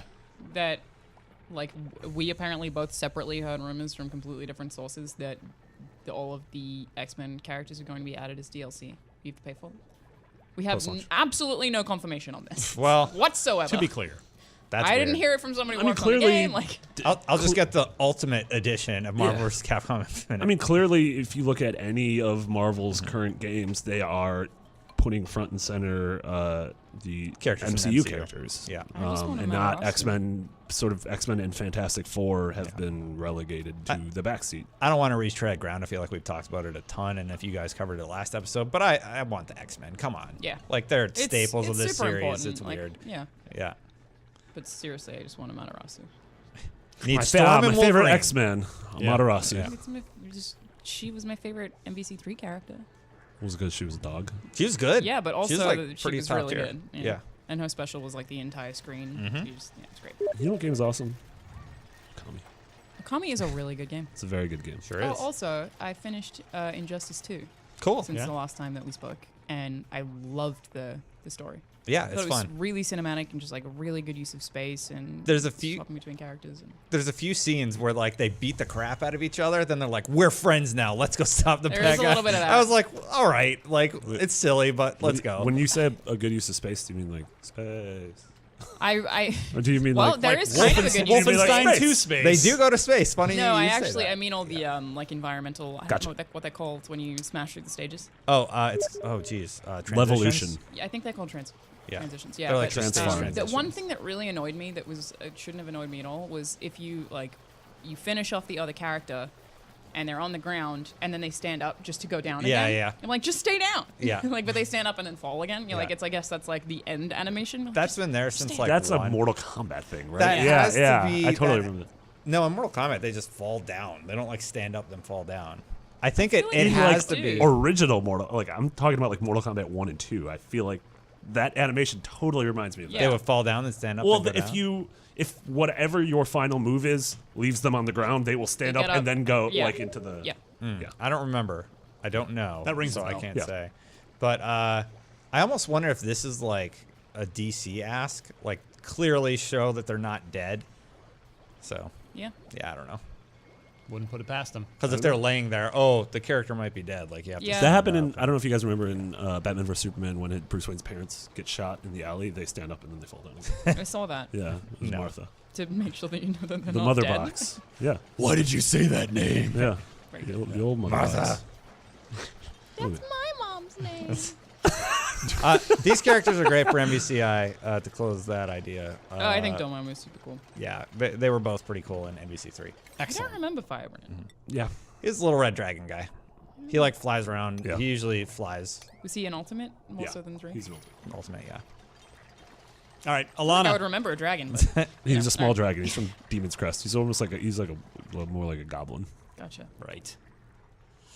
Marketplace report. What can we spend our money on? Retail. Nothing. Not a Zippo Zilch.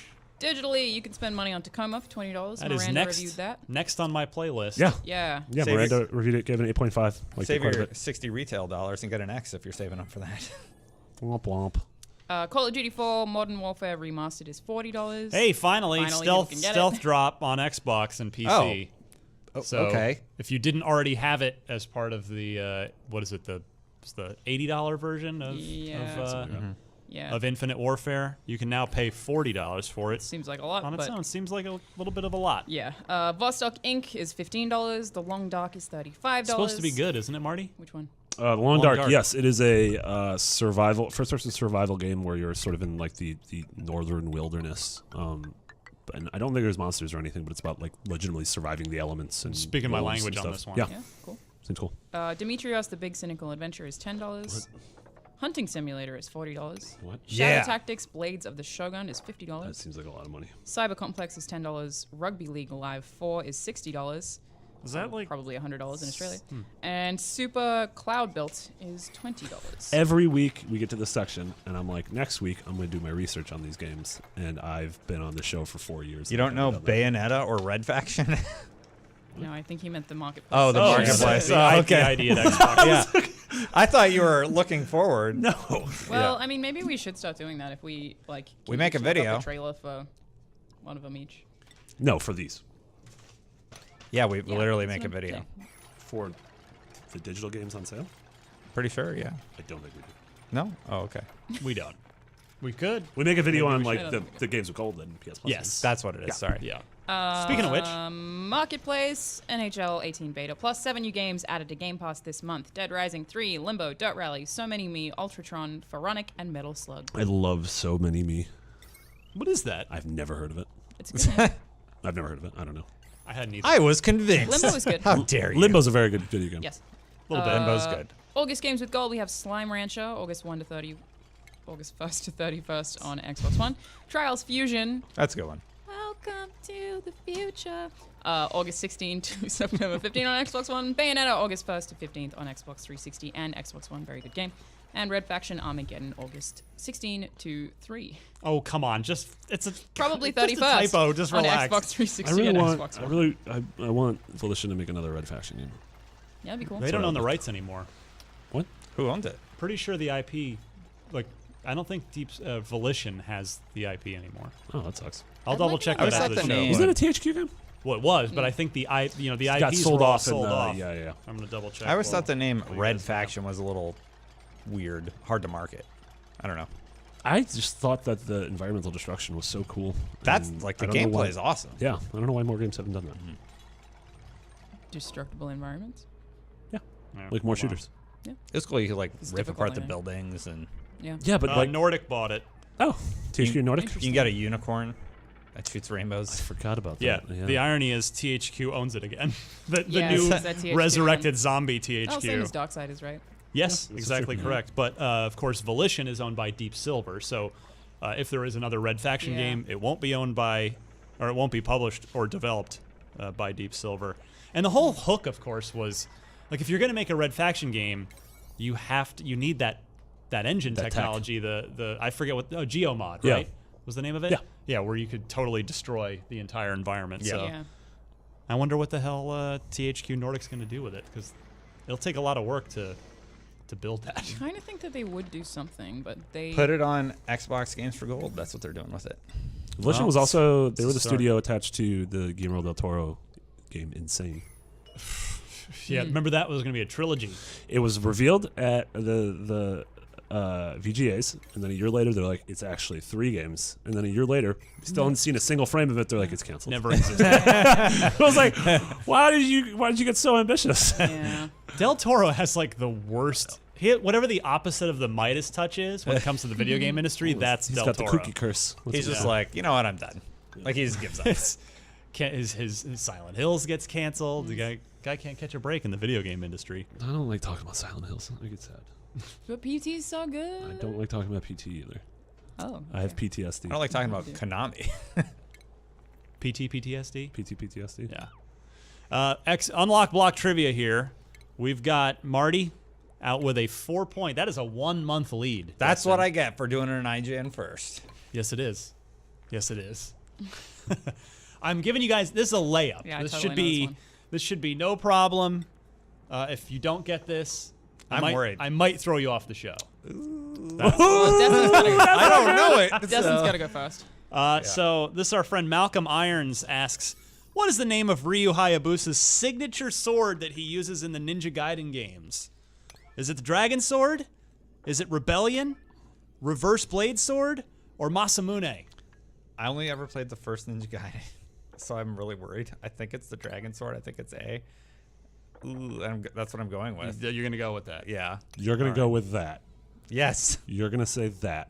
I'm also going with A. I mean, okay. you know, there's one or two of these you could probably comfortably eliminate. It's definitely A. Do you think it's all right? I was going to go with A even when I wasn't sure. And then All right. Marty said something before the show aired, and I'm like, okay, yeah, it's A. What did I say before the show aired?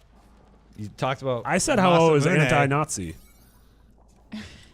I mean, Masamune. All I talk about is how much Yeah. I hate Nazis. I swear. I Masamune recognize is- 2 names. I recognize the Dragon Sword, Yeah. and I'm like, I'm pretty sure that's Ninja Gaiden. But Masamune sounds Oh, familiar for dang. another reason. I should have shut my mouth. Yeah, you should have. Well, Masamune is a famous ancient Japanese sword, but is also the name of a sword in Chrono Trigger. Mm-hmm. That's the sword. that That's what I Frog recognized used. it from, but I Ryu's didn't remember sword. that. A it is for you? Yeah, I would have went Dragon Sword. The Dragon sword. Yeah, we all win A. Yeah, it's of course. Thank God you get to stay on the show. It is the Dragon Sword. What are those other two? What's Rebellion? What's the reverse blade sword? I don't know. Dude just probably made them up. No, they have to be tied to Yeah. I feel like is a reverse blade sword just like not sharp? It's like a sex act. the reverse blade sword? That something. does sound Rebellion's like probably sex Final thing. Fantasy. Seems think like so. a Final Fantasy No. sword. I Definitely know. Final I know. Fantasy. Stop saying definitely Final Fantasy. That's like the only Final series Fantasy, I know. canon confirmed. It's canon. IGN Yeah. You canon. guys can't just say canon confirmed. I like this new thing. Is that like a new multiplayer mode? Like kill confirmed? Canon confirmed? Canon canon. confirmed. All right. Canon-tacular. I'm looking it up. A cannon streak. I'm on a cannon streak. No, you're just lying. You're just lying over and over. Triple kill. Time to go. It's Devil been May real. Cry. There you go. That's what it's from. There you go. Really? What is Rebellion? Yeah. Now that that sounds right. Yeah. Yeah, that does sound like a DMC thing to do. I think I added it to the armory back in the day. IGN. IGN Prime. If the idea of an ad-free IGN interests you, that simultaneously coincides with you actually helping us stay alive instead of ad blocking us, that'd be great. IGN.com/Prime is where you can go sign up for that. Destin, what are you up to? What am I up to? I'm working on a ambitious PlayerUnknown Battleground thing. So if you play PlayerUnknown Battlegrounds on PC and you can figure out a fairly simple thing on OBS, I made a video tutorial. I would love for you to be a part of this video. It's recording Monday, so you can get your submission in over the weekend. This will be up by then, right? Yeah, be up like Friday lunchtime. Is OBS a Duncan? It's open broadcast software, never but you mind. can also use it to record your camera and your gameplay. Gotcha. Or you don't really need a camera, it's ideal, but if you just have a mic, that's fine. But they need to be separate so that I can edit the video later. Yeah, just send me like a 10-second test showing that you can be like, hey, I'm here on the menu with music playing, and then the gameplay will just have music playing, just to show that you can separate the two files. That sounds really it's tricky. From a production standpoint, it is tricky to coordinate 100 people with this OBS thing. Yeah. So yeah, you just read the. You read the saying post about 100 it. people with OBS sounds like a giant auditorium full of people who are going to go to the bathroom. That's IBS, Marty. Orbital bowel syndrome. Yeah. They really need to poop in space. I think it's like what's the Hammer of Dawn, but it's just a bunch of turds come down. It's like orbital turds. Easiest place to find that article, not about orbital turds, is on Destin Legary, twitter.com/Destin Legary. I post all my stuff there. So yeah. Outstanding. Alana, Hey. hi.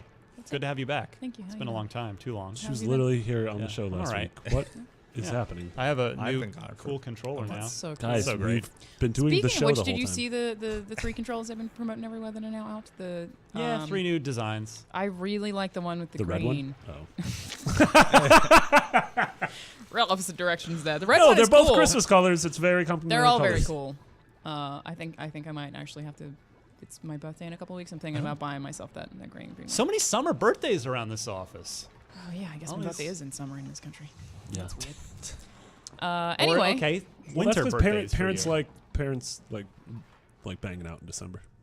Or Anyway, the fall, you know, so when I've been summer's watching over. the and you show just- on yeah. Disney. What are you gonna do? It's Nothing- They starting might to kick get me that- off. Nothing gets me Depending all on how the hot show and is, bothered, man. quite like foliage. like that winter chill.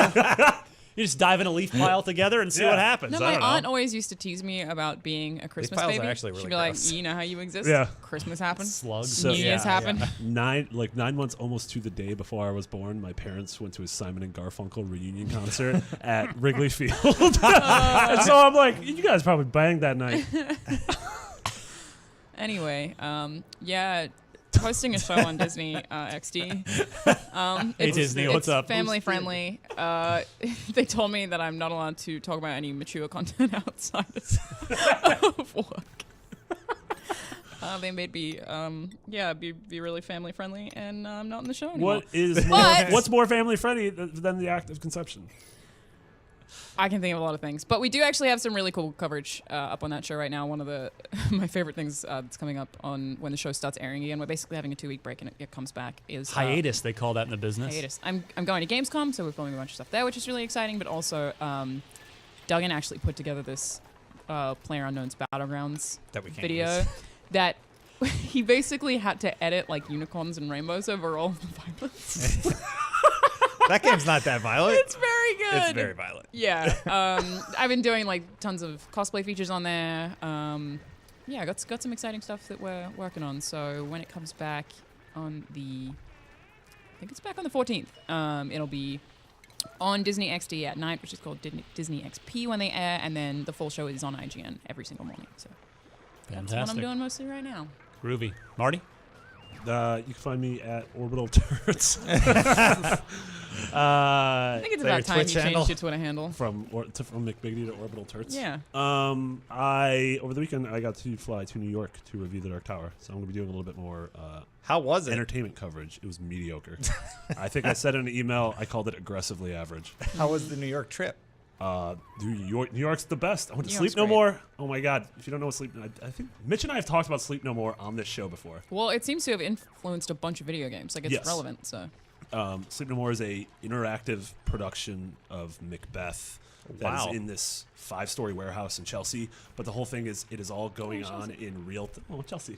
It's all going on in real time, all across the 5 stories. Oh, wow. And you walk around and enter and exit scenes. But the thing is, it is an hour-long performance that is looped 3 times. And so, That's so cool. at the end of the first performance, I saw there was a woman dead on a couch. And my second performance, I wanted to figure out who this woman was. And for the third performance, I wanted to figure out how she died. It's like the Tacoma of. They That's literally, exactly what it is. Steve Gaynor has 100%. He said that like the influence for that was Sleep No More. Yeah. Wow. So he said that. Ken Levine has said that he was super inspired by the Campo Yeah. Santo guys. Yeah, it's awesome. I want to write something about it. if we go to New York Comic Con. NYCC, I'm totally gonna go. Yes. Yeah. I'm 100% down Speaking to of go. which, that's it's great. about Don't time see that we the start movie. plugging PAX. Yes. We are going to PAX. going We to have a PAX. bunch of panels. We do. We're going to be there all weekend. I guess that's a month from now. So Yes. yeah. Wait, who's we? Do I have to go to PAX? I don't think Am so. I have going no to idea PAX? who is going. I know that I am Okay. going, but If you aside don't, from that, I do if not you know. don't think you're going, you're probably not going. Okay, I'm fine with that. Well, either Solana way, and I are we'll- doing the Destiny versus Mass Effect panel. Yes. Yeah. What? Yeah. We thought we were the guys are gonna experts do on that great. in the office. this. We also decided to throw the third game in there is Killer Instinct. Yeah. Weird choice, we know, Yeah. but Yeah. Yeah. the verdict is they're all garbage. Anyway, bye. No, we do have a bunch of panels. I don't think some offsite they've been events. listed yet. Yeah, so we'll have tons of opportunities for people to meet us if they're also going to PAX West. Yes. I love that show, so Yeah. it should be fun. Crab cakes. Cool. I am reviewing Cool. the season premiere of Batman: The Enemy Within, which is nice. the second season of Telltale's Batman series. That posts, I think it's Sunday night / Monday morning, like the 12:01 a.m. Pacific deal. Couple days from now. Yeah, so not too far from now if you're curious about that. And then what else? Oh, IGN First for August starts up on Monday as well. And fans of this podcast will probably want to tune in to find out what I that am is. a fan of the video game that is being featured next month. It's good. And you can follow me on Twitter at DMC_Ryan. Yeah, I think that's it. Again, want to thank Jim for the was very nice of you, super amazing controller that, I think you're right, Alon. I don't have the, I don't even could've want to been one of smudge those it. I just frame want to, I'm boxes, just going to like- put it up Dude, somewhere. I don't even use the controller that like has day one on it because I'm like, oh, I don't want this to come Yeah, out. that picture in particular. I So, don't want yeah, it to that's get super good. hurt. Yeah, I don't want to like the day one to smudge off or something, so I just don't touch it. I'm just like, let's keep this pristine. Yeah. Great stuff. You're all great. Thank you all so much for listening each and every week. YouTube.com/IGN Unlocked and/or your favorite podcast services. This was, 307 already, episode 307 in the books. And we will see you back here, of course, next week. Bye, everybody.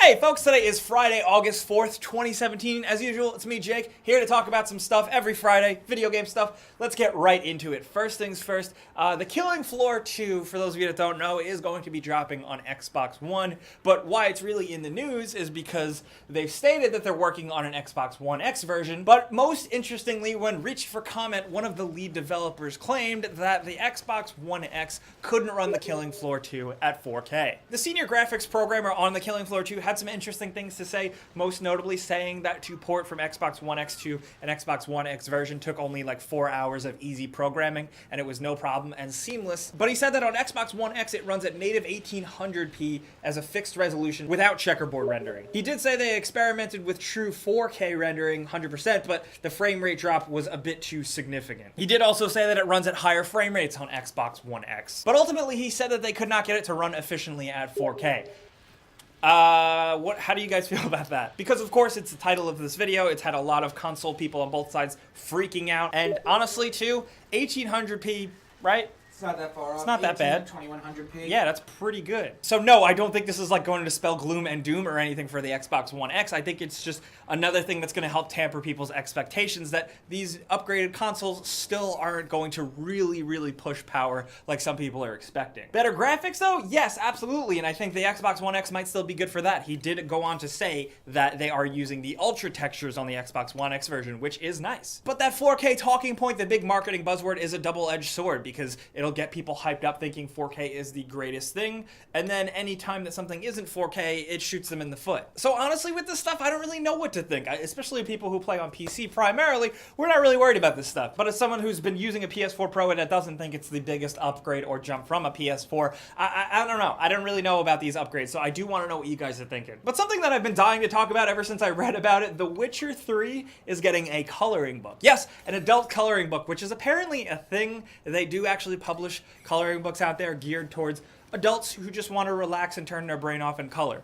I don't get that. I mean, but hey, that could be fun. But what's interesting here is that The Witcher 3 is getting an official coloring book. And while it's labeled an adult coloring book, it's not really because of the rating. It's just because of the person it's intended for. So it doesn't really seem from the images that we've seen so far, it doesn't look like it's going to be violent. There's just silly stuff with Geralt goofing around with Roach and Geralt taking a bath. It's being published by Dark Horse of all people, and it's going to be $15, and it's dropping in November. So I honestly, I want this for my birthday. But it wouldn't really be a news cycle if if Rockstar or GTA wasn't being sued by something once again. And yep, this time it's for a 15-year-old game. The Psychic Readers Network is suing Rockstar for exploiting the character of Auntie Poulet, the psychic reader who is basically a spin-off of Miss Cleo, the television psychic reader from the United States here. They claim that it's damaging to psychics, it's damaging to Miss Cleo herself, that isn't even her real name, and that Rockstar has been profiting off of this person after she died 2 years ago. And the woman who plays Miss Cleo in real life actually did the voice of Auntie Poulet, so that's why they're coming back for this. But honestly, it seems kind of baseless. It seems like very much one of those things. If a regular pop culture character is parodied, it is what it is. It's the same thing if Grand Theft Auto made fun of Dr. Phil. And it's happened to them before, and it's probably going to happen again. And Rockstar did go on record saying that this was totally baseless and they're going to fight it because it's bullshit. And you know what? As someone who watched all those dumb Miss Cleo infomercials back in the day, I do think this is pretty baseless. And then some interesting Destiny news that isn't totally about Destiny itself, but it kind of is. Bungie came out and said that certain capture programs are not going to work for Destiny. They officially said that game capture mode of applications like OBS and XSplit are not supported. Not only that, but Razor's thing and Fravs are also apparently going to have problems. However, though, if you are the type of person that captures through an Elgato or an AverMedia box, you're still in the clear. But the restricting of this software seems interesting. I don't really totally understand. Thankfully, though, this is, of course, for exclusive full screen mode. You will be able to capture in Windows mode and stuff like that. But for some people with very specific workflows or stream setups or content creation processes, that could still pose a very annoying issue for someone who just wants to make Destiny stuff. I guess it just depends on the type of PC gamer you are. If you do play on borderless Windows, you are fine, so it's not the end of the world. But another interesting development with it is that voice chat communications with stuff like Discord or Mumble overlays are also going to be restricted. And just judging by how massive Discord is getting, that's definitely a downer. Now, one can deduce, I guess, maybe reaching, but this could be some sort of thing to prevent cheating and hacking in-game and stuff like that. But the fact that Bungie didn't express that and just give an outline or a reason for why leaves people like us just talking about it and questioning it and kind of being bummed. That's what I would recommend. If Bungie actually announced this and gave a reason for why, it would help a little bit, but now we're all kind of left in the dark. Also, in something that I absolutely did not see coming, Friday the 13th, the game, sold over 1.8 million copies. Did you ever expect that? No, not at all. No. I guess it's the brand, honestly. I guess it's just Jason. He sells. Now, this just poses a very interesting question because a lot of people, most notably those on Xbox One, have had a ton of problems with Friday the 13th. And I'm saying that as someone who really genuinely likes the game. If you stack up Dead by Daylight and Friday the 13th, you might think I'm crazy, but despite all the bugs and problems, I really like Friday the 13th. I'm also just a huge fan of Friday the 13th and Jason and stuff, but still. And despite the game being completely broken and a lot of times just online matches not working, the thing managed to sell 1.8 million copies. Not only that, just the fact that it's early access basically is crazy. A game selling with one game mode and like 3 maps that all kind of look the same is pretty nuts. Because a lot of us, especially you guys who follow this stuff and like know these problems, didn't expect it to do that well. But I think it's because of the fact that to the average person scrolling on their Xbox who doesn't really watch game ranks or read articles all day, to them it's just, oh cool, Friday the 13th game, and they buy it, not knowing that it's completely unfinished and it's only got one mode. They don't know that, so they just buy into it. That, I think, is part of the reason why it sold 1.8 million copies and blew everybody away. There's been some controversy with the team working on another game, but they have released a statement saying that they are hard at work on fixing bugs and stuff, and honestly, I want to see that. With them selling and having such a big success with this, I just want to see more progress and make the game as good as it really could be. Also, speaking of games that really divide everyone, Sonic Forces got some new gameplay like everything else I talk about this week. We're going to link it down in the description. It's ripped, but it's good, but the problem is that the person playing the demo is very, very bad, and I don't try to judge that, but it just makes it hard to watch and really see how the game flows. But honestly, this does look like a Sonic game that I want to play. That felt really weird to actually say out loud on a camera. Was that like Wrath of the Werehog or something? It's not Shadow the Hedgehog, or as I call him, Shadow the Edgelord. Sonic and the Black Knight. Sonic and the Magic Rings.